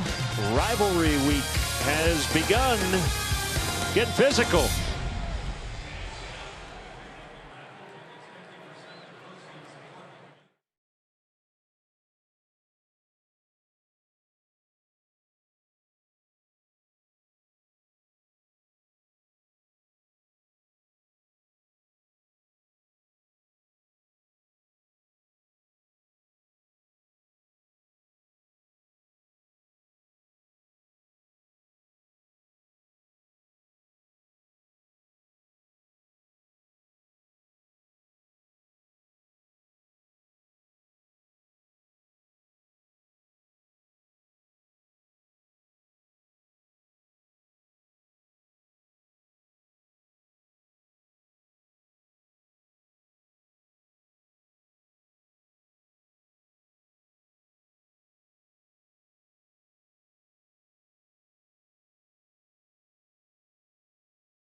Here's your Cubs upcoming schedule, brought to you by PNC.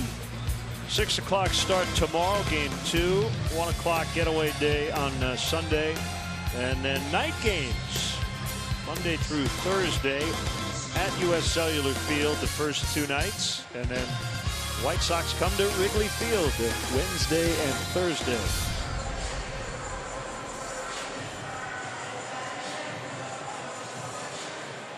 Looks like a campaign T-shirt. Is it Rizzo and Bryant, 2016? Yeah.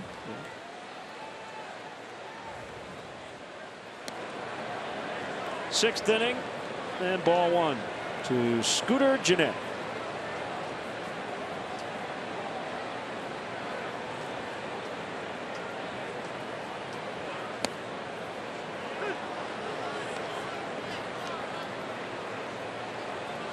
Carl Edwards Jr.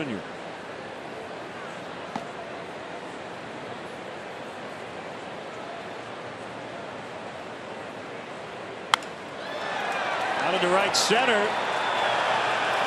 And it will one-hop the barrier. Gennett with a leadoff 2-bagger.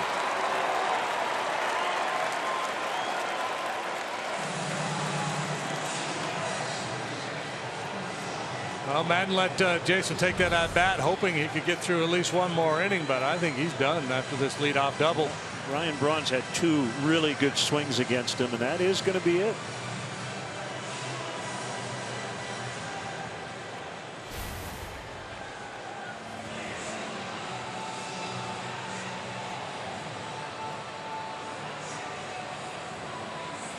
So Hyundai call to the pen.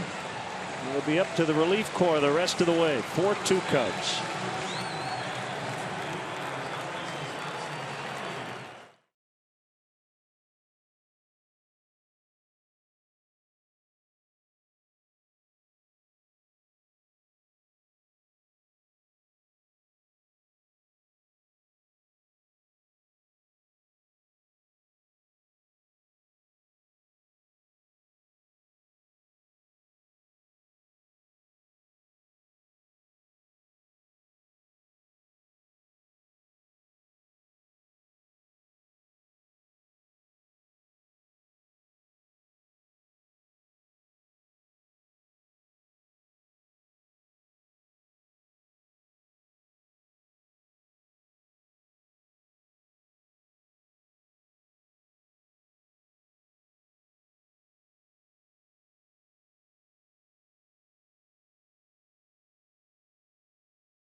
Monday call to the pen, and it is Carl Edwards Jr. He put up some impressive numbers. Yeah, and Joe continues to trust him in important spots. This is not a late inning situation, but certainly a very important situation. Bottom of the 6th, hanging on to a 2-run lead. Got Ryan Braun coming to the plate.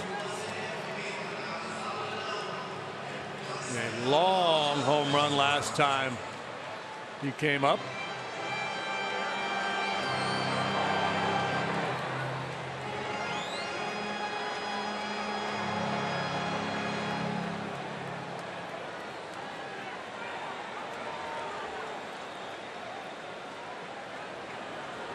It's Edwards to Braun.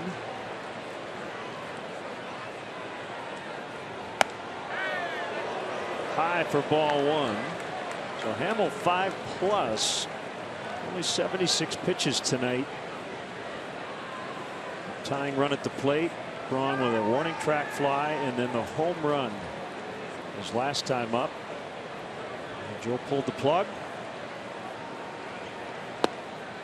Yeah, I think, well, you know, it would have been Braun's 3rd plate appearance against Hamill here tonight, so it makes sense to give him a different look. Braun has had a lot of success against Jason in their head-to-head matchups, including the home run here tonight.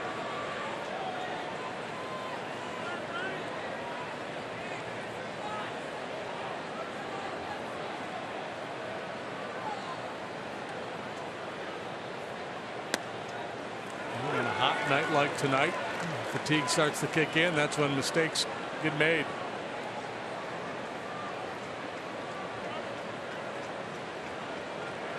He went 5+, in position to pick up the win. It would be his 9th if the bullpen can hold it for him.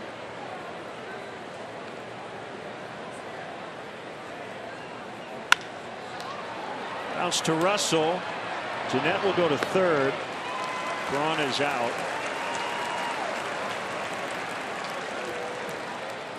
It will bring up Lucroy. So you had Cub fans in the ballpark booing Ryan Braun, and now you have Brewer fans looing Jonathan Lucroy.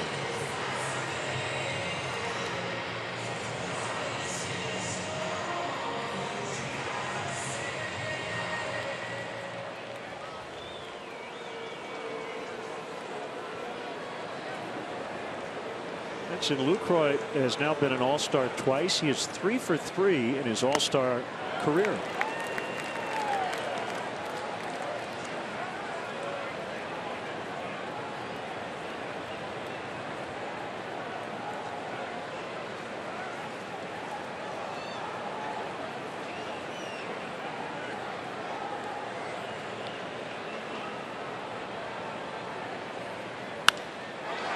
Slicing drive to right, and that one will make the seats.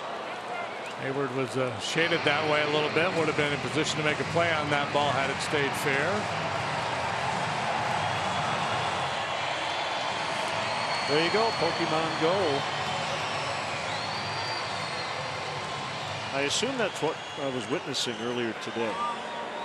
Yeah, I've heard about this Pokemon movie thing, and I don't have a real good handle on it. It's an app, right? Yeah, it's a game. Play on your phone. Lucroy strikes out. That's a big one for Edwards. 2 down.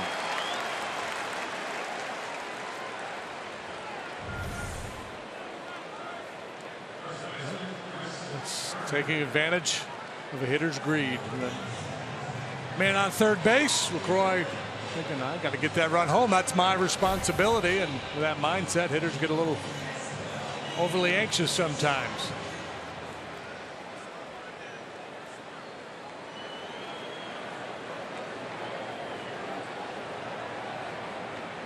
Two outs. Carter swings and misses.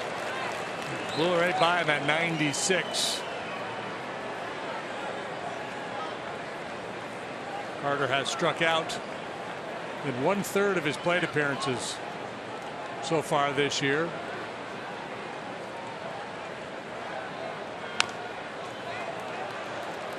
He's got him set up 0-2. leads the league in strikeouts. Carter has fanned 122 times, 212 strikeouts in 2013 with Houston. Yeah, so against a swing and miss guy like this, with a pitcher with swing and miss stuff, 2 options for Edwards: a riding fastball or snap off a curveball, and there's some danger in that. The curveball in the dirt could get away, so we're going to try the elevated heater first. And it worked.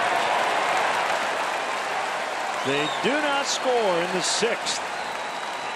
Right-hander Edwards gets Lucroy and then Carter to get out of it with a man at third.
Fans, CSN Chicago, you're home for the 2016 Crosstown Classic. The action kicks off Monday night. Cubs head south for the first of 2 of the Sox. Coverage begins at 5 with Sports Talk Live on location. Don't miss the Crosstown Classic on CSN Chicago.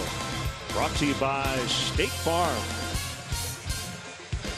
Rain-shortened loss last night for the White Sox, who really struggled out of the break. They lead 5-4 over Detroit. Bottom of the 5th tonight.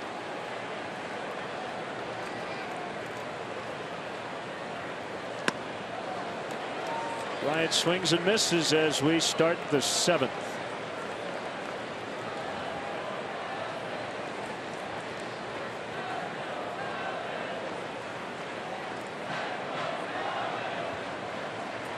Just playing third tonight. Javier Baez.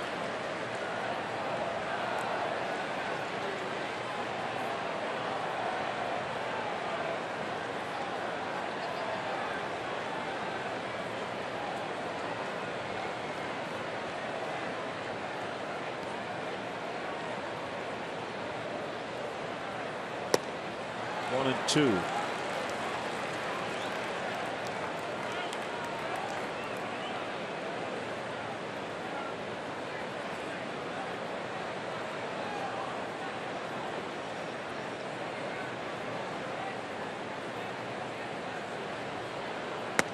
Swing and a miss, strike 3. So I talked to Javier Baez today, and I made a pact with him. I told him, I said, the 2 great catches, one we went flying into the stands and left, and then the tarp catch the other night. I said I totally botched both calls because I'm looking at the pop-up, and there are 2 guys in the area, and then Baez comes flying in a flash. The first one I'm like, is that Baez? And then I called him Zobrist the other day. So I said, no matter who goes into the stands the rest of the year, whether it's Rizzo or Bryant, I'm calling him Javier Baez to make up for it. So.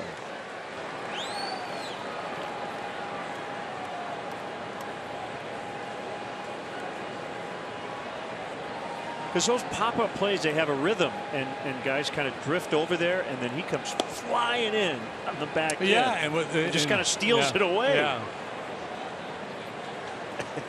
Something else. And depending on where they're positioned, because of all the shifting, sometimes a guy with his quickness will enter the picture late.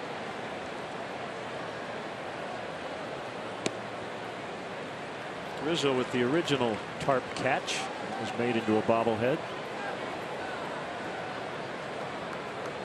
I'm just glad Javi's knee's okay, because that was a little scary looking the other day.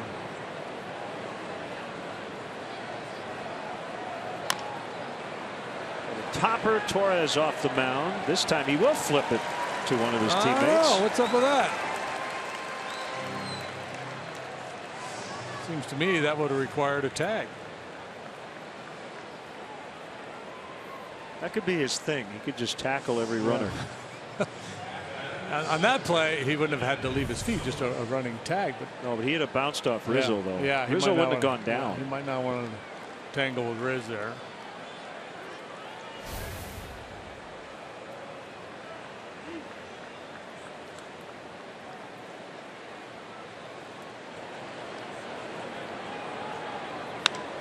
Zobrist in the air to center. Boy, Ben really frustrated.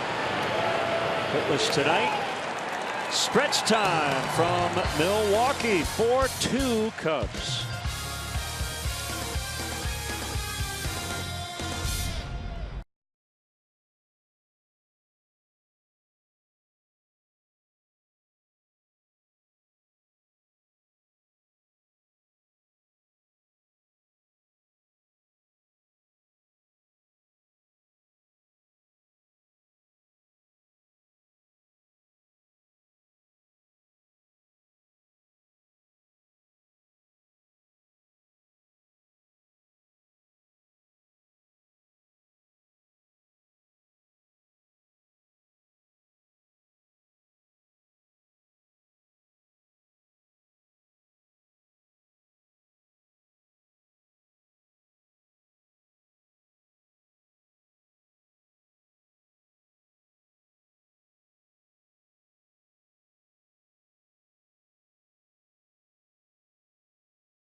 The 7th. Follow Cubs baseball live with the MLB.com at Bat app.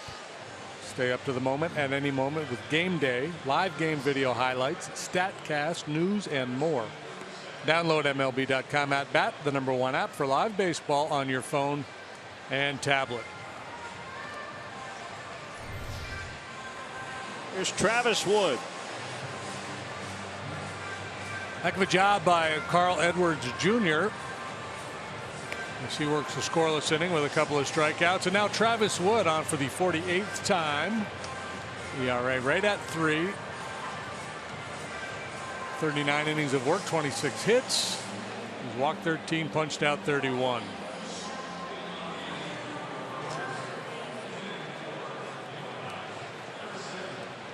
Third sellout of the year for the Brewers. 42-243.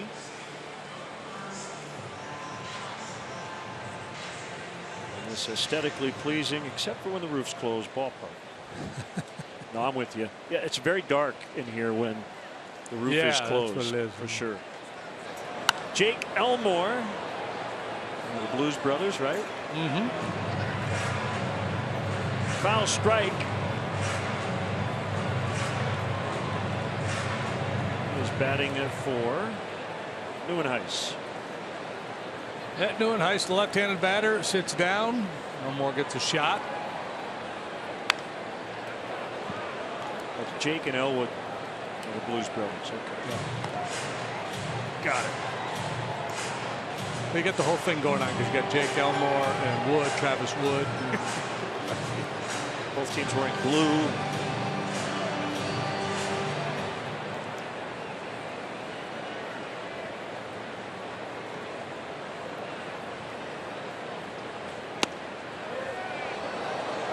try. 1-2.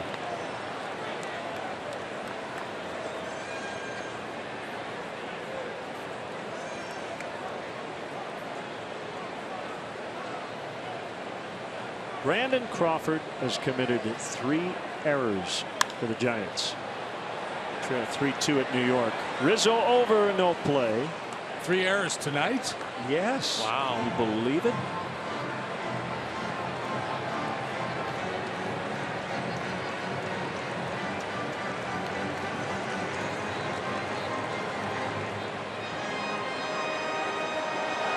He's one of the best in the league in short.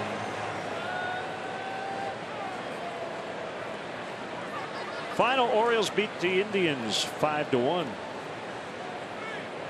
Started the night a half game out of first in the East. Surrounded by Russell, and he got him at first. Yeah, I thought initially he was going to try to backhand that ball, decided to work his way around it, then really had to hurry the throw to get a hustling Elmore. He steams it across and gets his man.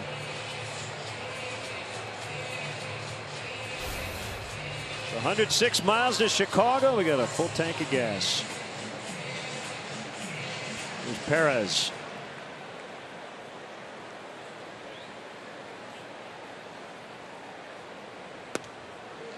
And a strike.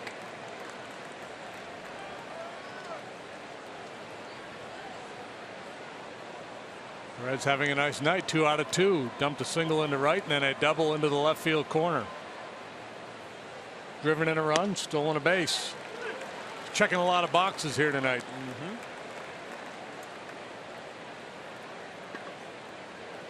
Brewers currently have a Perez, Flores, and a Torres in their lineup. Woods 0-2. Called strike 3.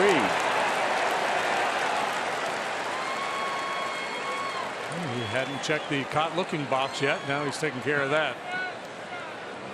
2 down. The bullpen has faced 5 hitters and retired all of them. Good frame job by Montero. See a little hesitation there by C.B. Buckner. Flores bunched foul. Padres beat the Nationals 5-3 in D.C. tonight. Good night, Matt Kempe at 2 homers. Knocked in 4. Last night, Steven Strasburg lost for the first time this season. That was to the Dodgers. So he's 13-1. You see Matt Holliday got hit by a pitch in the nose. I saw a picture of his bloodied face by Andrew Kashner. It the replay. It was a fastball. Holliday in their lineup tonight. It's 2-2 Dodgers Cardinals in the 7th.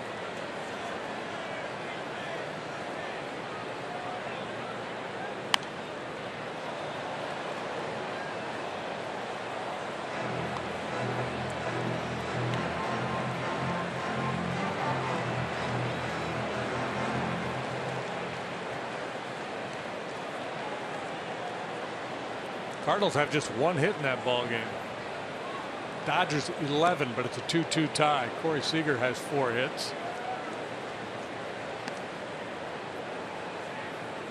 Yeah, that's our buddy who was not real pleased earlier tonight. But he's a happy camper right now.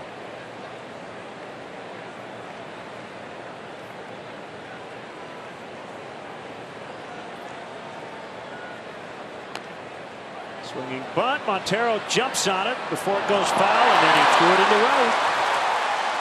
Flores to second. Well, it was the right choice. Bad throw.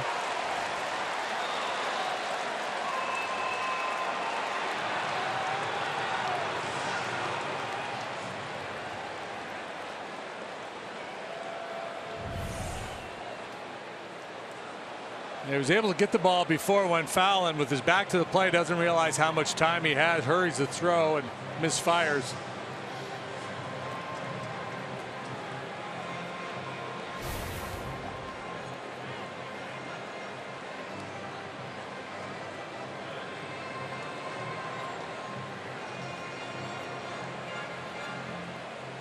Will Middlebrooks, right-handed hitter, do? So Joe will make a Hyundai pitching change, and we'll be back in a moment.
There's Justin Grimm, Hyundai call to the pen, making his 42nd appearance. He will face Will Middlebrooks coming off the bench to pinch hit. So our counsel playing all his cards here to try to come back in this one. There's that play yet again. Montero's throw well inside of the target, and Zobrist always playing the game the right way, backing up, making sure no further advance. Middlebrooks, former Red Sox and Padre, 9th appearance for the Brewers. He is through 3 out of 25. Perez at third tonight. Middlebrooks plays there. Aaron Hill earlier this month was dealt to Boston.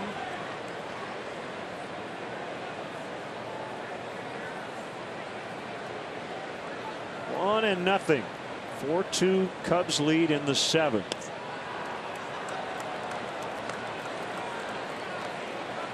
With the addition of Mike Montgomery in the bullpen now, Joe Maddon has 3 left-handers in his pen. So he's got a lot of flexibility. Really mix and match late in ball games.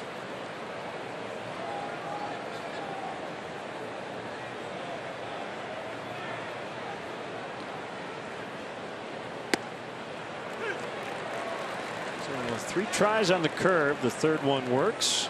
2-1.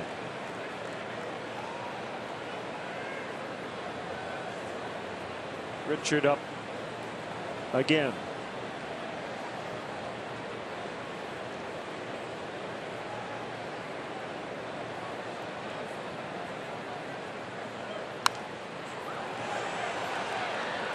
Two and two. For all those curveballs, you have to be a little bit behind 95.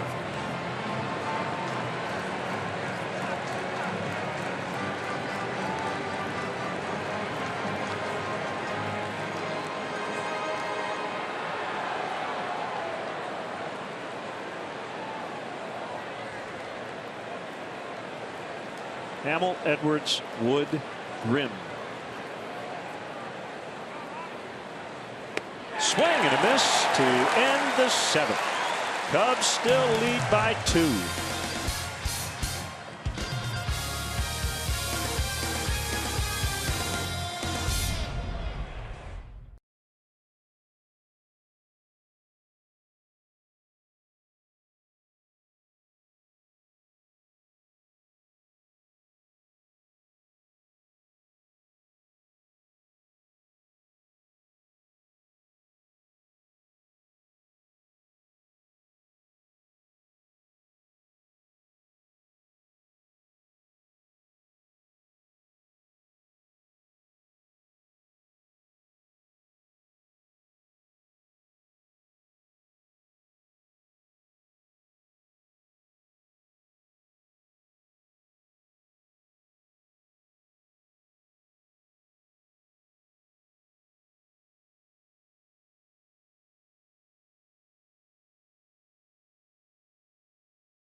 Hefty home run.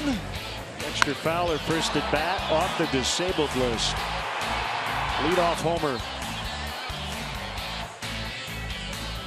He's got a big night. 2-run double in the second. A walk in the fourth. He has scored twice.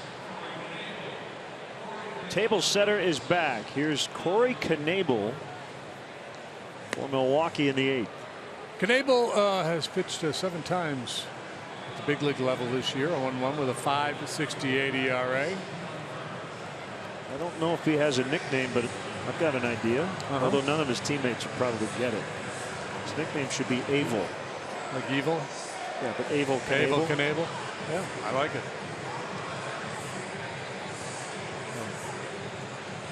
Avel Knebel. There you go. Now you're thinking. Yeah.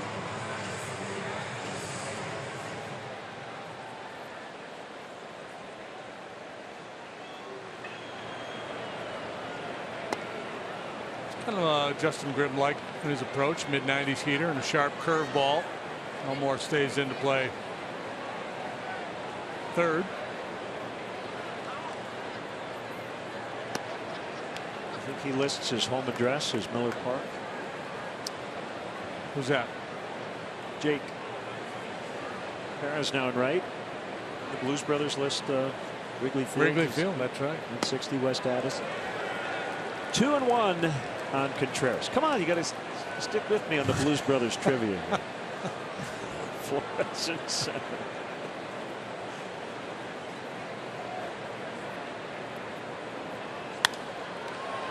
Fouled back out of play. I haven't seen that movie in a long time. I haven't either.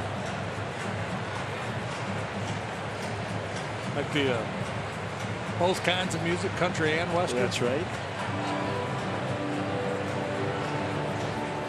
He is on a mission from the baseball gods.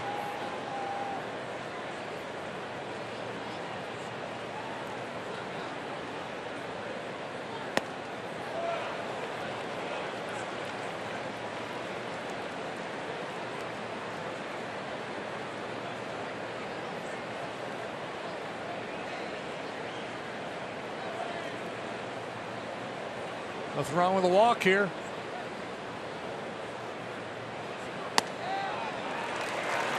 So he's been on twice via the walk. This time to lead off an inning. A little add-on would not be a terrible idea, would it?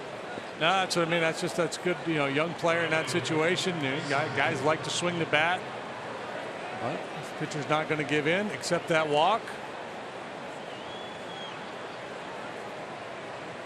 Jason Hayward, who hits the ball on the ground on the right side a lot, now has a little more room to work with. Maybe he can pull one through that hole, and they can play a little first and third here.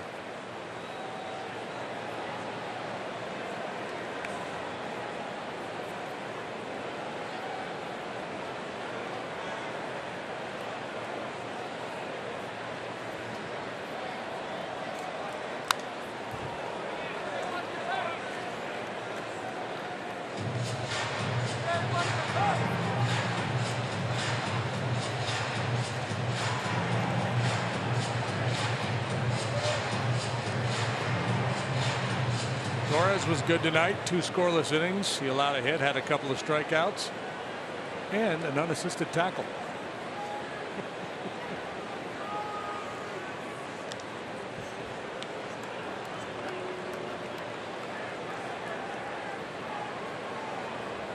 Well, use of unnecessary violence in the apprehension of Cubs has been approved, apparently.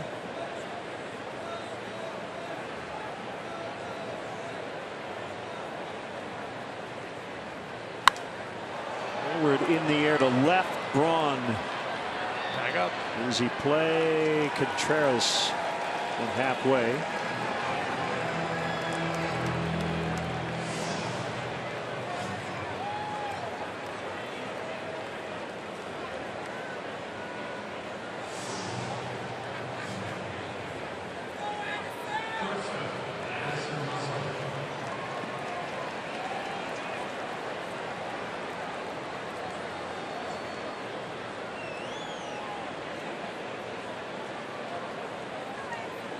Russell tripled leading off the 6th inning, and Cubs did not get him home. That's the kind of thing that really comes back to bite you if you end up losing a game like this.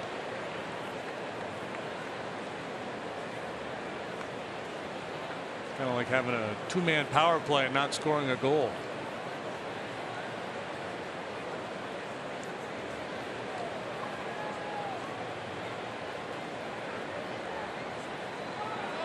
Runner goes, bounced foul by Addy. See, it all comes full circle. The address of Wrigley Field, and it's 1060 West Addison.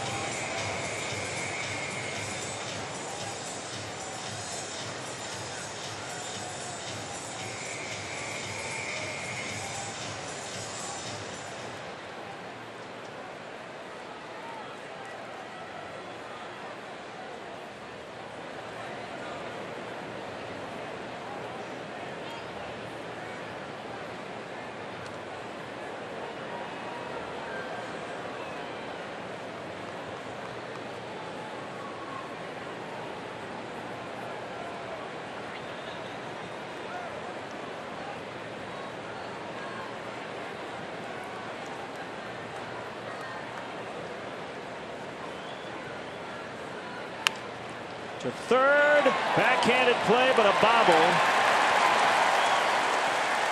Infield hit. Russell 2 out of 4. He continues his fine offensive work since the break. He came in hitting 199 on the road, but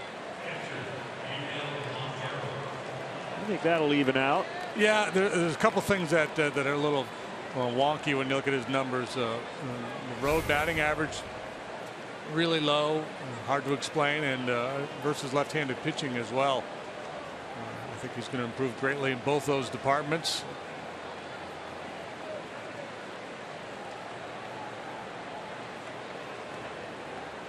I put a strong buy recommendation on his stock towards the end of the first half. He's just scratching the surface.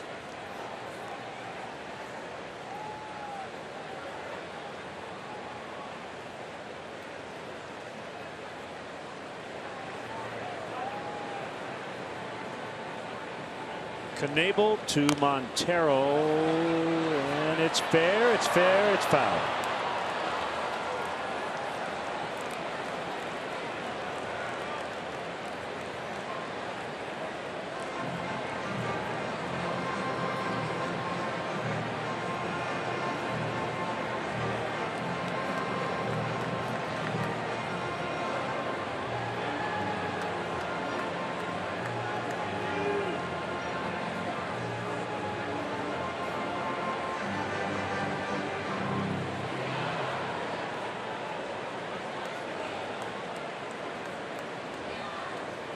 Two on, 1 out, 8th inning.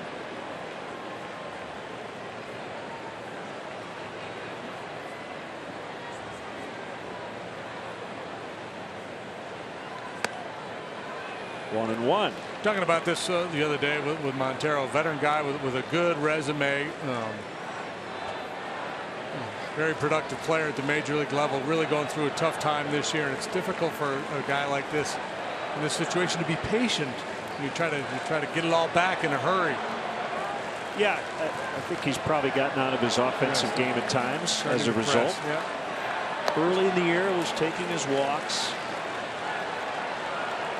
Yeah, and then he got hurt, missed a bunch of time, and with the catching rotation being what it is, he's not getting as many at bats as he maybe thought he would get.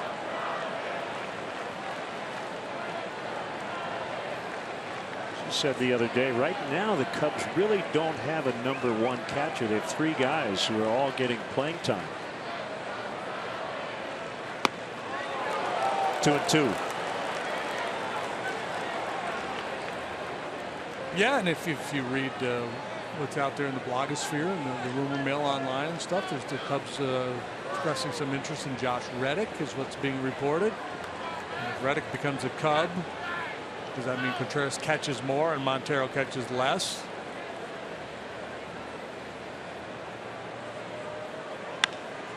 Two is hit foul out of play. Yeah, so the Cubs made this move to help their bullpen. They may not be done. And the trade deadline this year, the non-waiver deadline, is August 1st because the final day of July is a Sunday.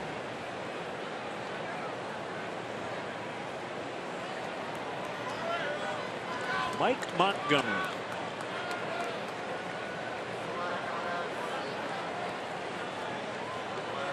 Kick and the pitch and a base hit.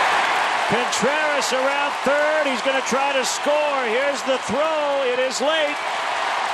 Orange whip, orange whip, 3 orange whips. 5-2. Well, Mickey needed something good to happen, and he made it happen. A little redemption from last time up when he was not able to get Russell home from third with nobody out, but it's the beautiful thing about baseball. Here comes another opportunity, and this time he delivers big time. Tommy La Stella will hit in the pitcher's spot.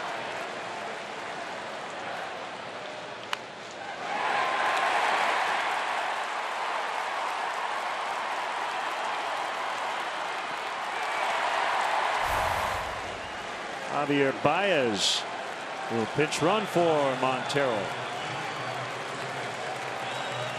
All started with the discerning eye of Wilson Contreras laying off a 3-2 breaking ball leading off the inning.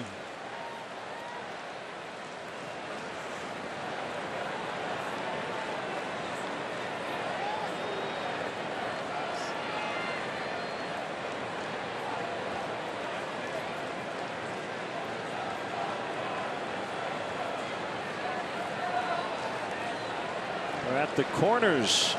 Still only 1 out. Ball 1.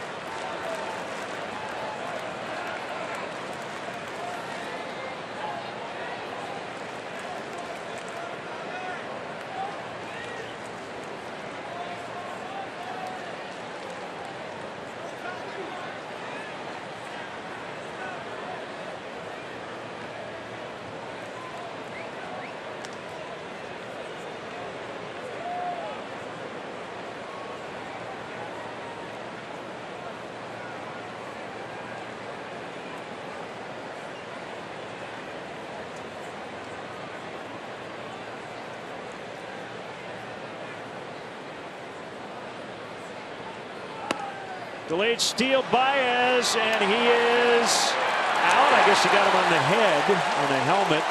Tag applied by VR. And hopefully Baez is all right.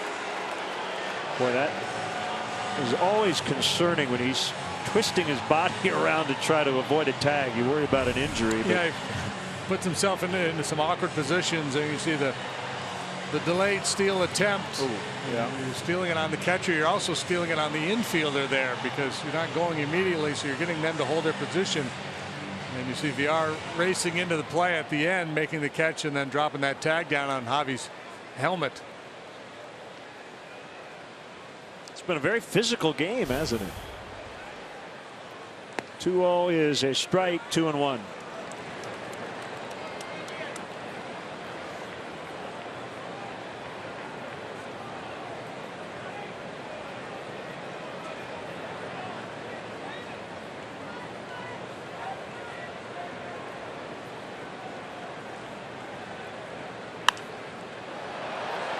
Pop,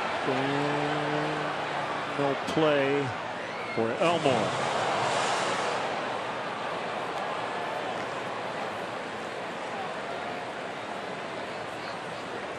A double plays in order. The middle infielders try to hold their ground as long as possible. And with the delayed steal, VR gets a little bit of a later break coming to cover, but able to apply the tag to the mug of sliding Baez.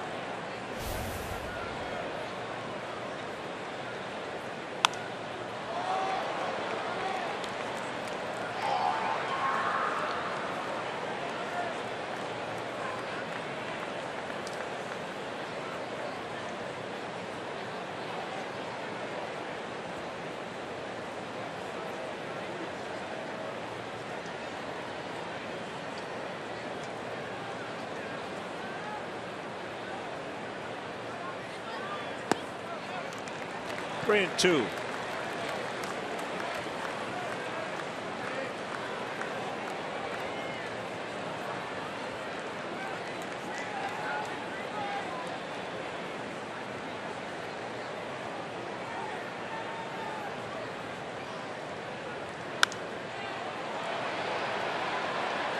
One more again without a play.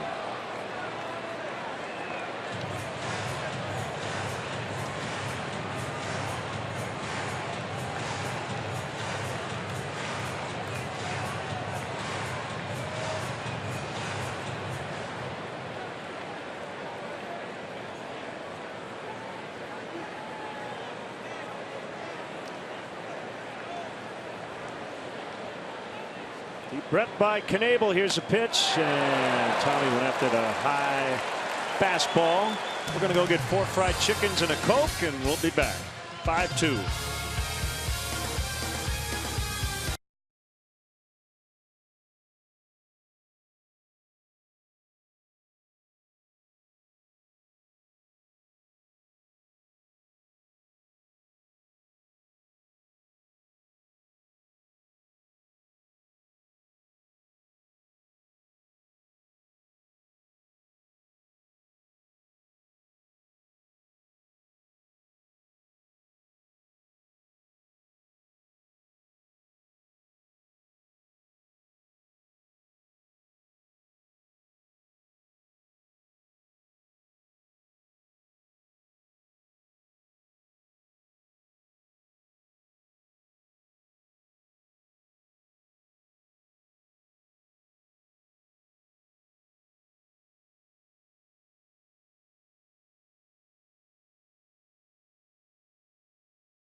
Over here in the 8th with some other defensive changes. Wilson Contreras putting on the catcher's gear. Bryant to left, Baez to third. 5-2 here in the 8th. Bryant started the night at third. He moves to the outfield.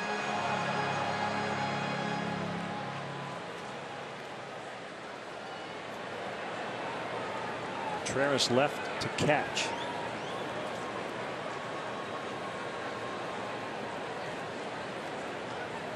And again, you only hope to see this part of the order one more time. VR, Jeanette Braun, and Lucroy if anybody reaches. Cut and a miss, 0-2. VR not ready to hit there. Strop making his 4th appearance since the All-Star break. First 3 were scoreless. 1/3 of an inning in the Rangers series and a couple of appearances against the Mets.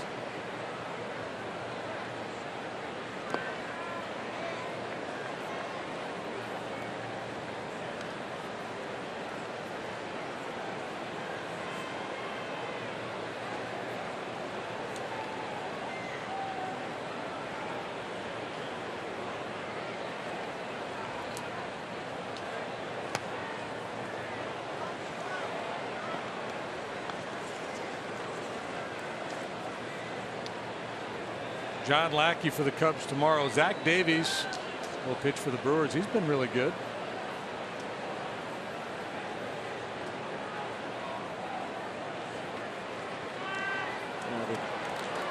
Two Brewers starters really struggling.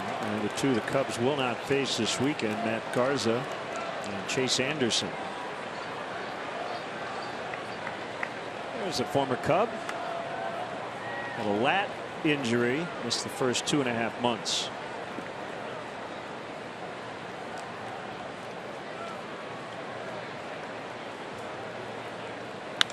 "3-2" is hit on a bounce right to Zobrist.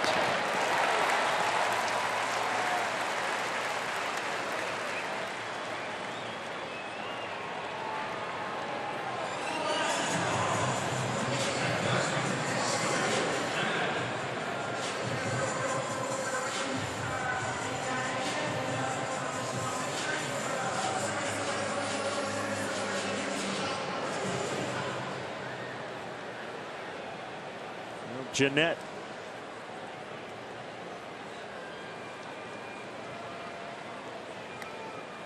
Blown outside.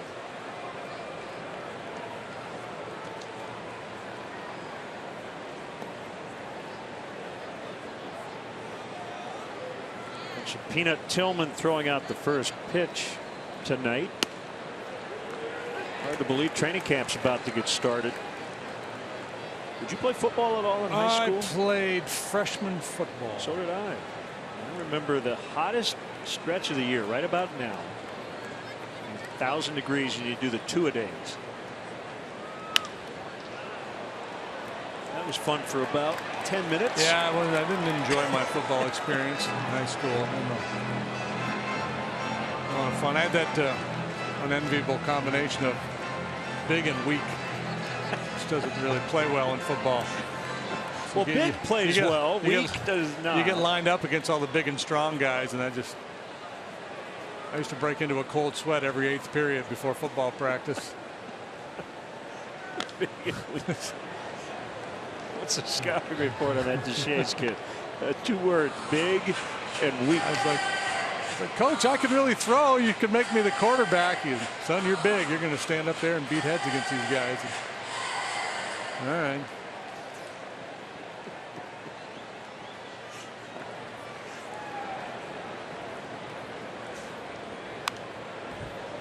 Foul back. Still 1-2 on Jeanette. We used to have to do this drill where you had a partner who was about your size, and you had to pick him up and carry him, for 10, 15 yards, whatever it was. Right. I remember telling my guy Vernon, when I say jump, you jump. So we're going to go as far as we can go before we fall down.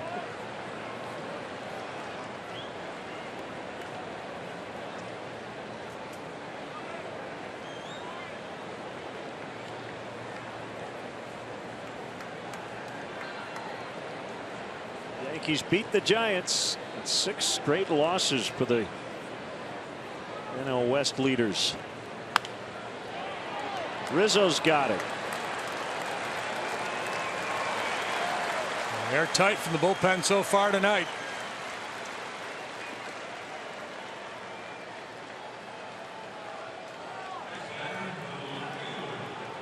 Joe making the early move tonight. Hamill out after 5 innings plus a batter.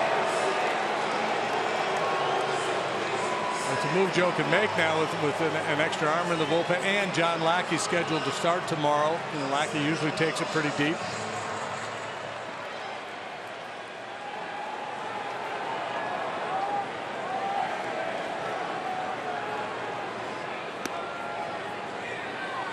Slider low and in on Braun.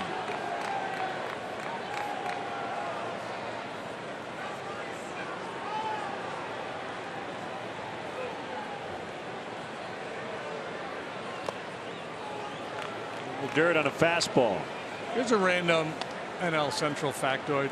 Let's have it for you. Most people would be surprised to hear the Milwaukee Brewers have a better home record than do the St. Louis Cardinals. That is surprising. Brewers a game better than 500 here at home,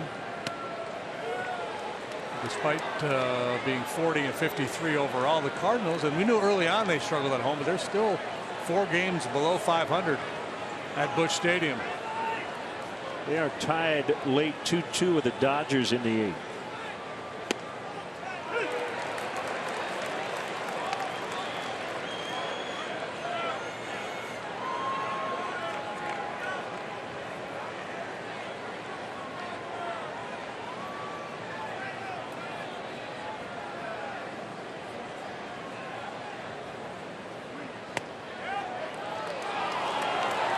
Ball 4.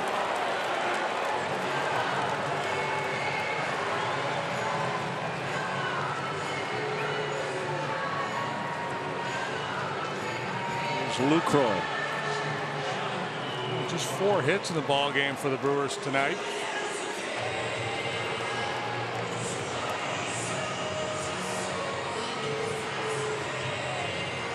Lucroy has been swinging it well of late. Came into this game with a batting average up over 300. Nothing going so far this evening.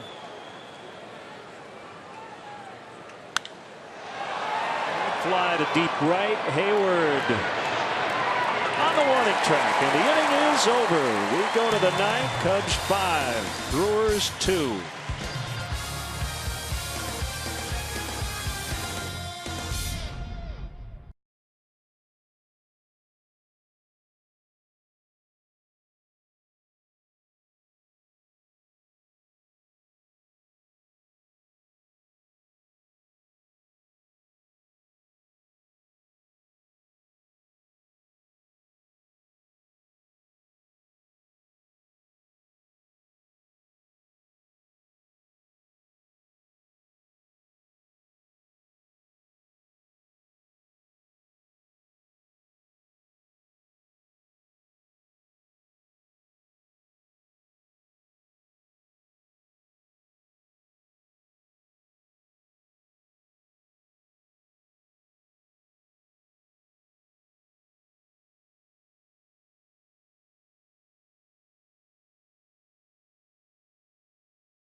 The toast of the game is presented by Binny's Beverage Depot. Dexter Fowler with a loud return from the disabled list. Leadoff home run.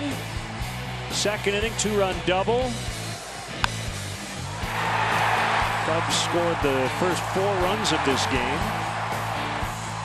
He definitely has been the spark plug. Binny's Beverage Depot is the official champagne provider of the Chicago Cubs.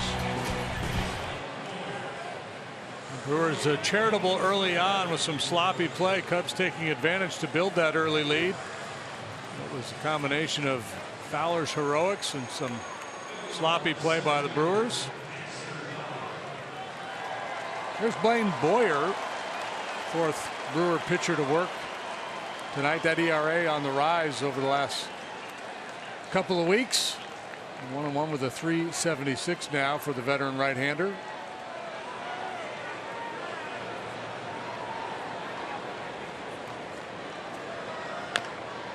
Bounce foul by Dexter. I know it's on the rise because it says so right here in their press notes. Has a 7.31 ERA over his last 16 appearances. Seeing his ERA rise from 1.46 to 3.76.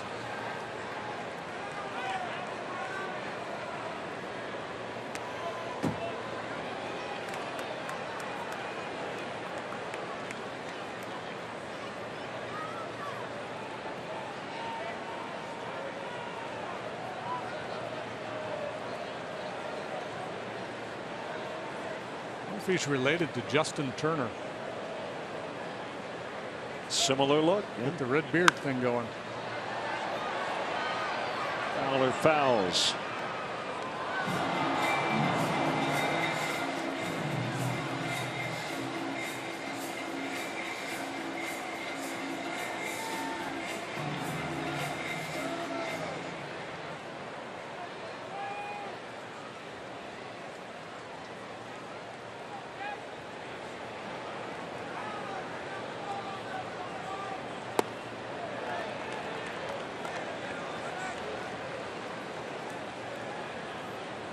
Chris Coghlan and Jorge Soler are Headed to Double-A Tennessee, rehab assignments. Soler had been at Triple-A briefly. And into center and a base hit. Third of the night. Fourth time he has reached.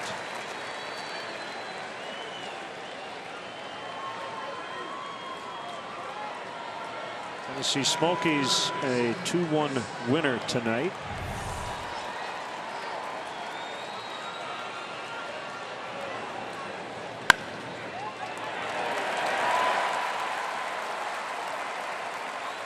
Jeanette playing him to pull a little bit, had a little extra room up the middle to work with. Fowler able to exploit it.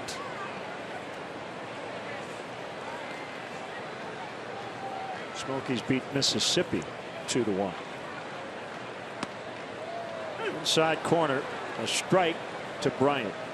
Tomorrow night, John Lackey, Zach Davies, John Lester, Junior Guerra on Sunday.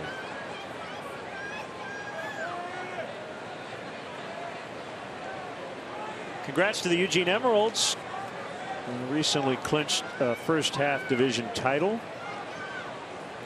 Cubs Northwest League affiliate. To a 24-10 start.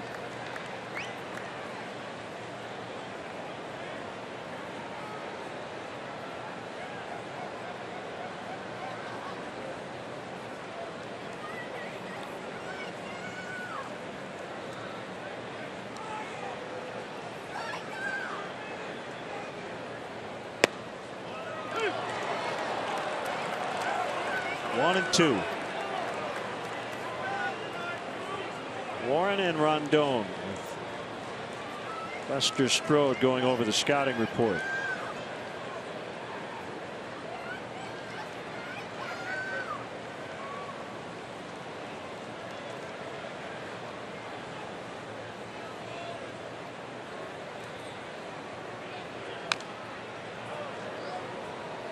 Just fouled that one off himself.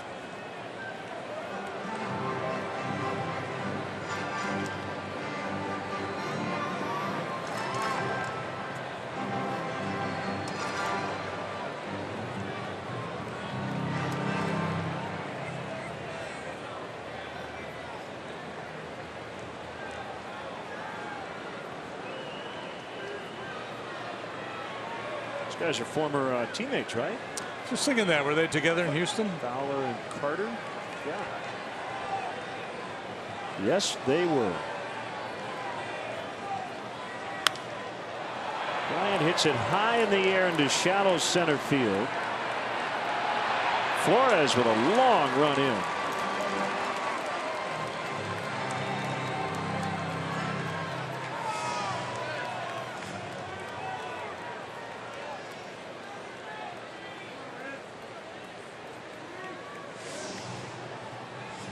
One out, and here's Anthony Rizzo. Well, maybe one reason he's had all this success here in Milwaukee, came in as a .300 career hitter with a bunch of home runs. Wearing number 44. Hank Aaron did Hall of Fame work, playing mostly for the Braves way back when.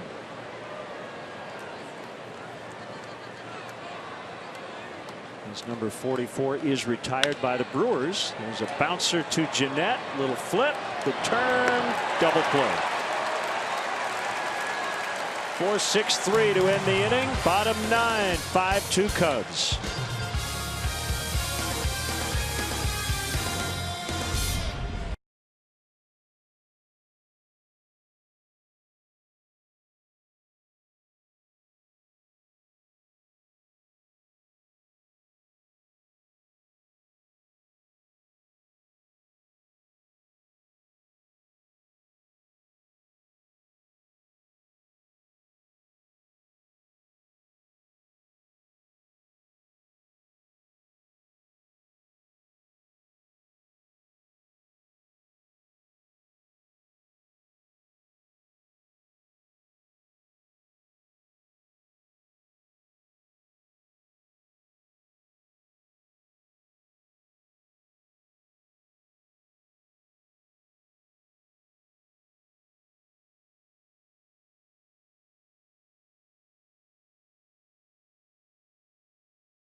Bottom of the ninth, Cubs are looking for their 6th win in their last 8, going back to the Sunday before the break.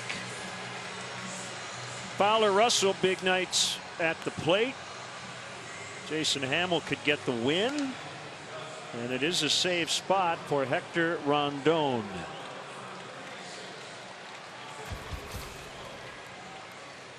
Hector, in pursuit of his 17th save. He's on for the 37th time. 16 saves in 20 tries, a 1.80 ERA for Rondon. 44 strikeouts against just 4 walks. Scoreless inning on Wednesday against the Mets in a 6-2 Cub win, so he did not pick up a save in that ball game. He was a losing pitcher the day before.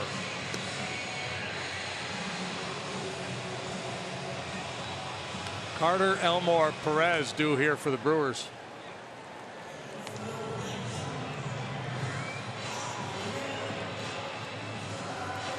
Carter has struck out twice tonight.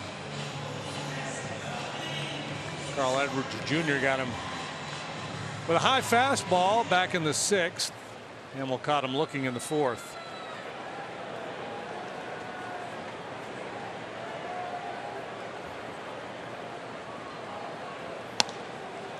Fastball high to start the bottom of the ninth.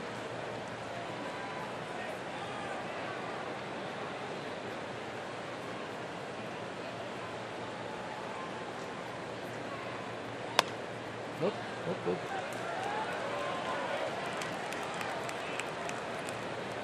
And to hump up for a little something extra and getting a little out of whack with his delivery.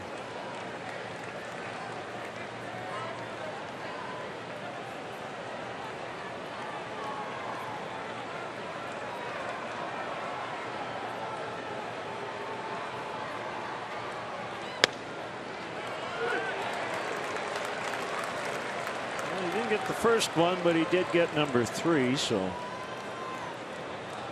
works out in the wash. 2-1.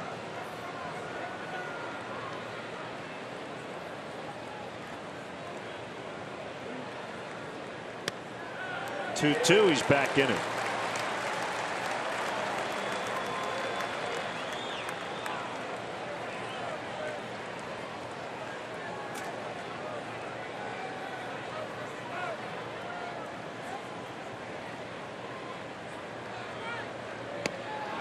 Strike 3 called on 97. Well, very nice comeback there by Hector after following behind Carter. And it tightened things up and started throwing lasers on 97, bottom of the knees. Kind of hit or miss for C.B. Buckner back there tonight with that low ball. If you're Chris Carter, that is a totally defensible plate appearance, isn't it? You're down 3. A 900-foot home run doesn't really do you much good. I mean, a walk is the same thing, and he's trying to work the count. I don't think we see as much of that as we used to. I feel like guys don't take as many pitches in spots where you would think they would, down multiple runs late. Yeah, and well, I think 2 schools of thought too. There's some guys who are thinking along those lines. I'm trying to work a walk, trying to work my way on here, and there's other guys that are like, you know, I can't handle that pitch down. If I don't get something up, I'm just not going to offer at it.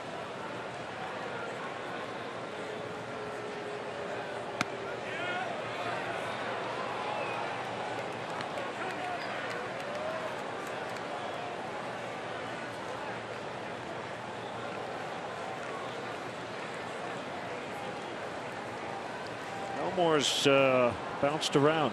Diamondbacks, Astros, Reds, Rays, Brewers.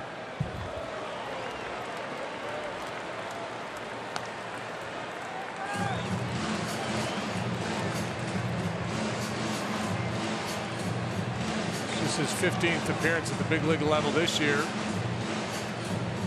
5 different teams the last 5 years. That's what you'd call a journeyman. But hey, 34th round pick, so not a lot of people probably thought he would get here.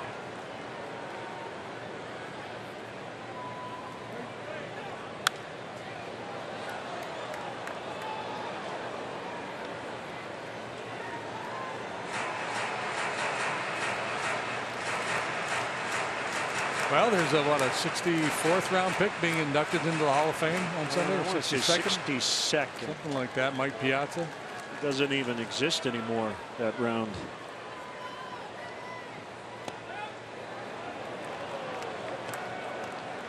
A lot of people thought Junior was going to be pretty good. Yeah. But yeah, Mike Piazza, 62nd round of the '88 draft. And he made his major league debut against the Cubs, 1992. 3-2, ball 4.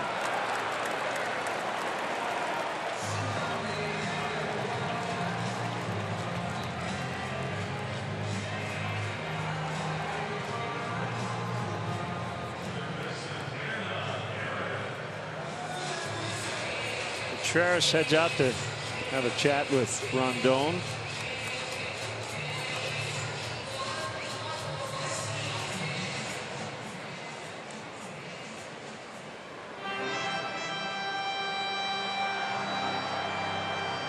Clearly not a big fan of that walk.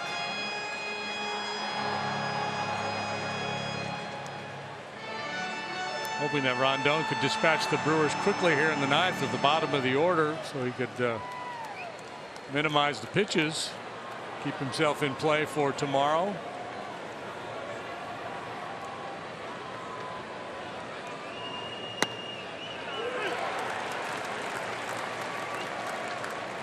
Well, ground ball at one of his infielders could get the job done here pretty quickly. He's still in good shape.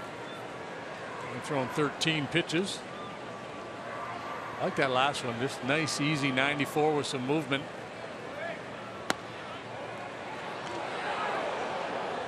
Elmore got back in.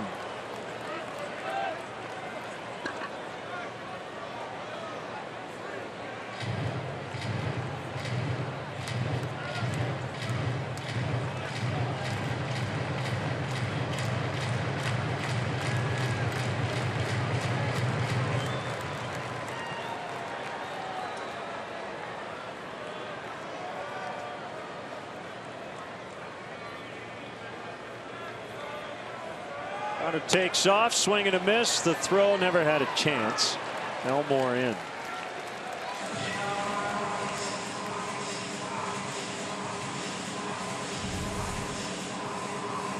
Well, they're not holding him. He's got a very aggressive lead there. Zobrist is just trying to hold his position as long as possible. So they're not really trying to make a play on him there.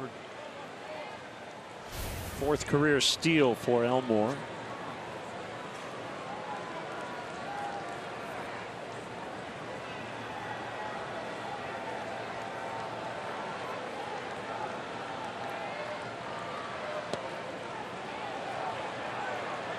Two and two.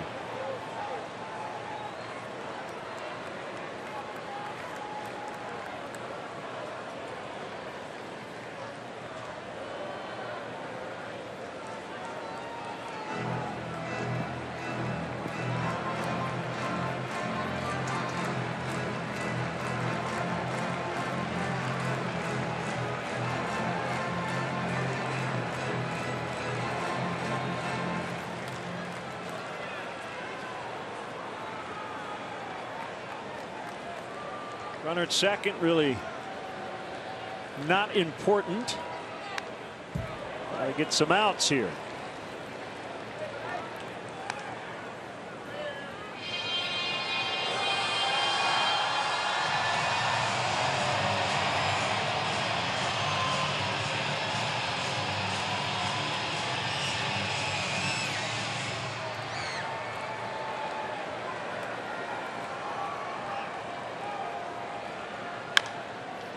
The third, foul. Brian O'Nora made the call down there.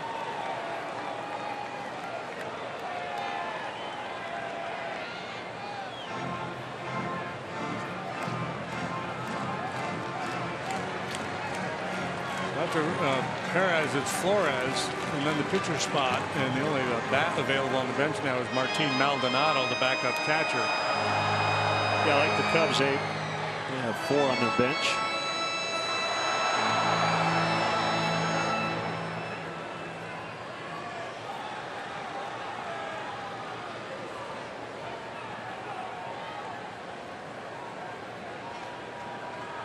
Another 2-2. It's ball 3. Don't want to walk him. Tying run is on deck. Yeah, and that's kind of where I was going. You know, you don't have a lot of dangerous hitters in this part of the lineup. It calls for being aggressive, staying on the attack. Rondon a little bit off his game here. You saw Chris Bosio on the phone. Or you get somebody going in the pen. Swing and a miss. 2 gone.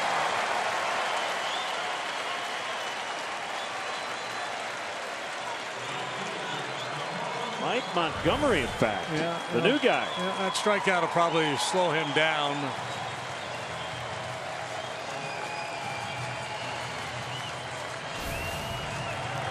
And the aforementioned Maldonado is the tying run, but he's on deck.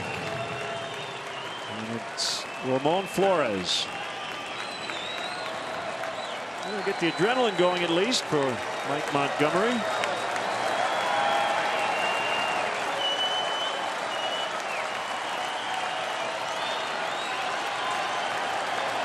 A lot of Cub fans here tonight. They're on their feet. 0-1.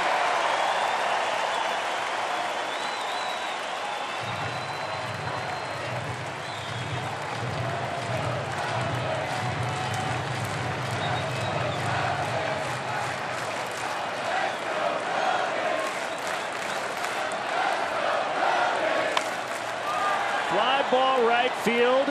Hayward on the warning track. Ball game over. Cubs win. Cubs win 5 to the final. Good start to this 5-game trip.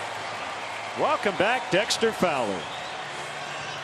Yeah, impressive show by Dexter here, and it all started his very first at bat when he went deep to dead central. Later on, doubled, singled, worked a walk.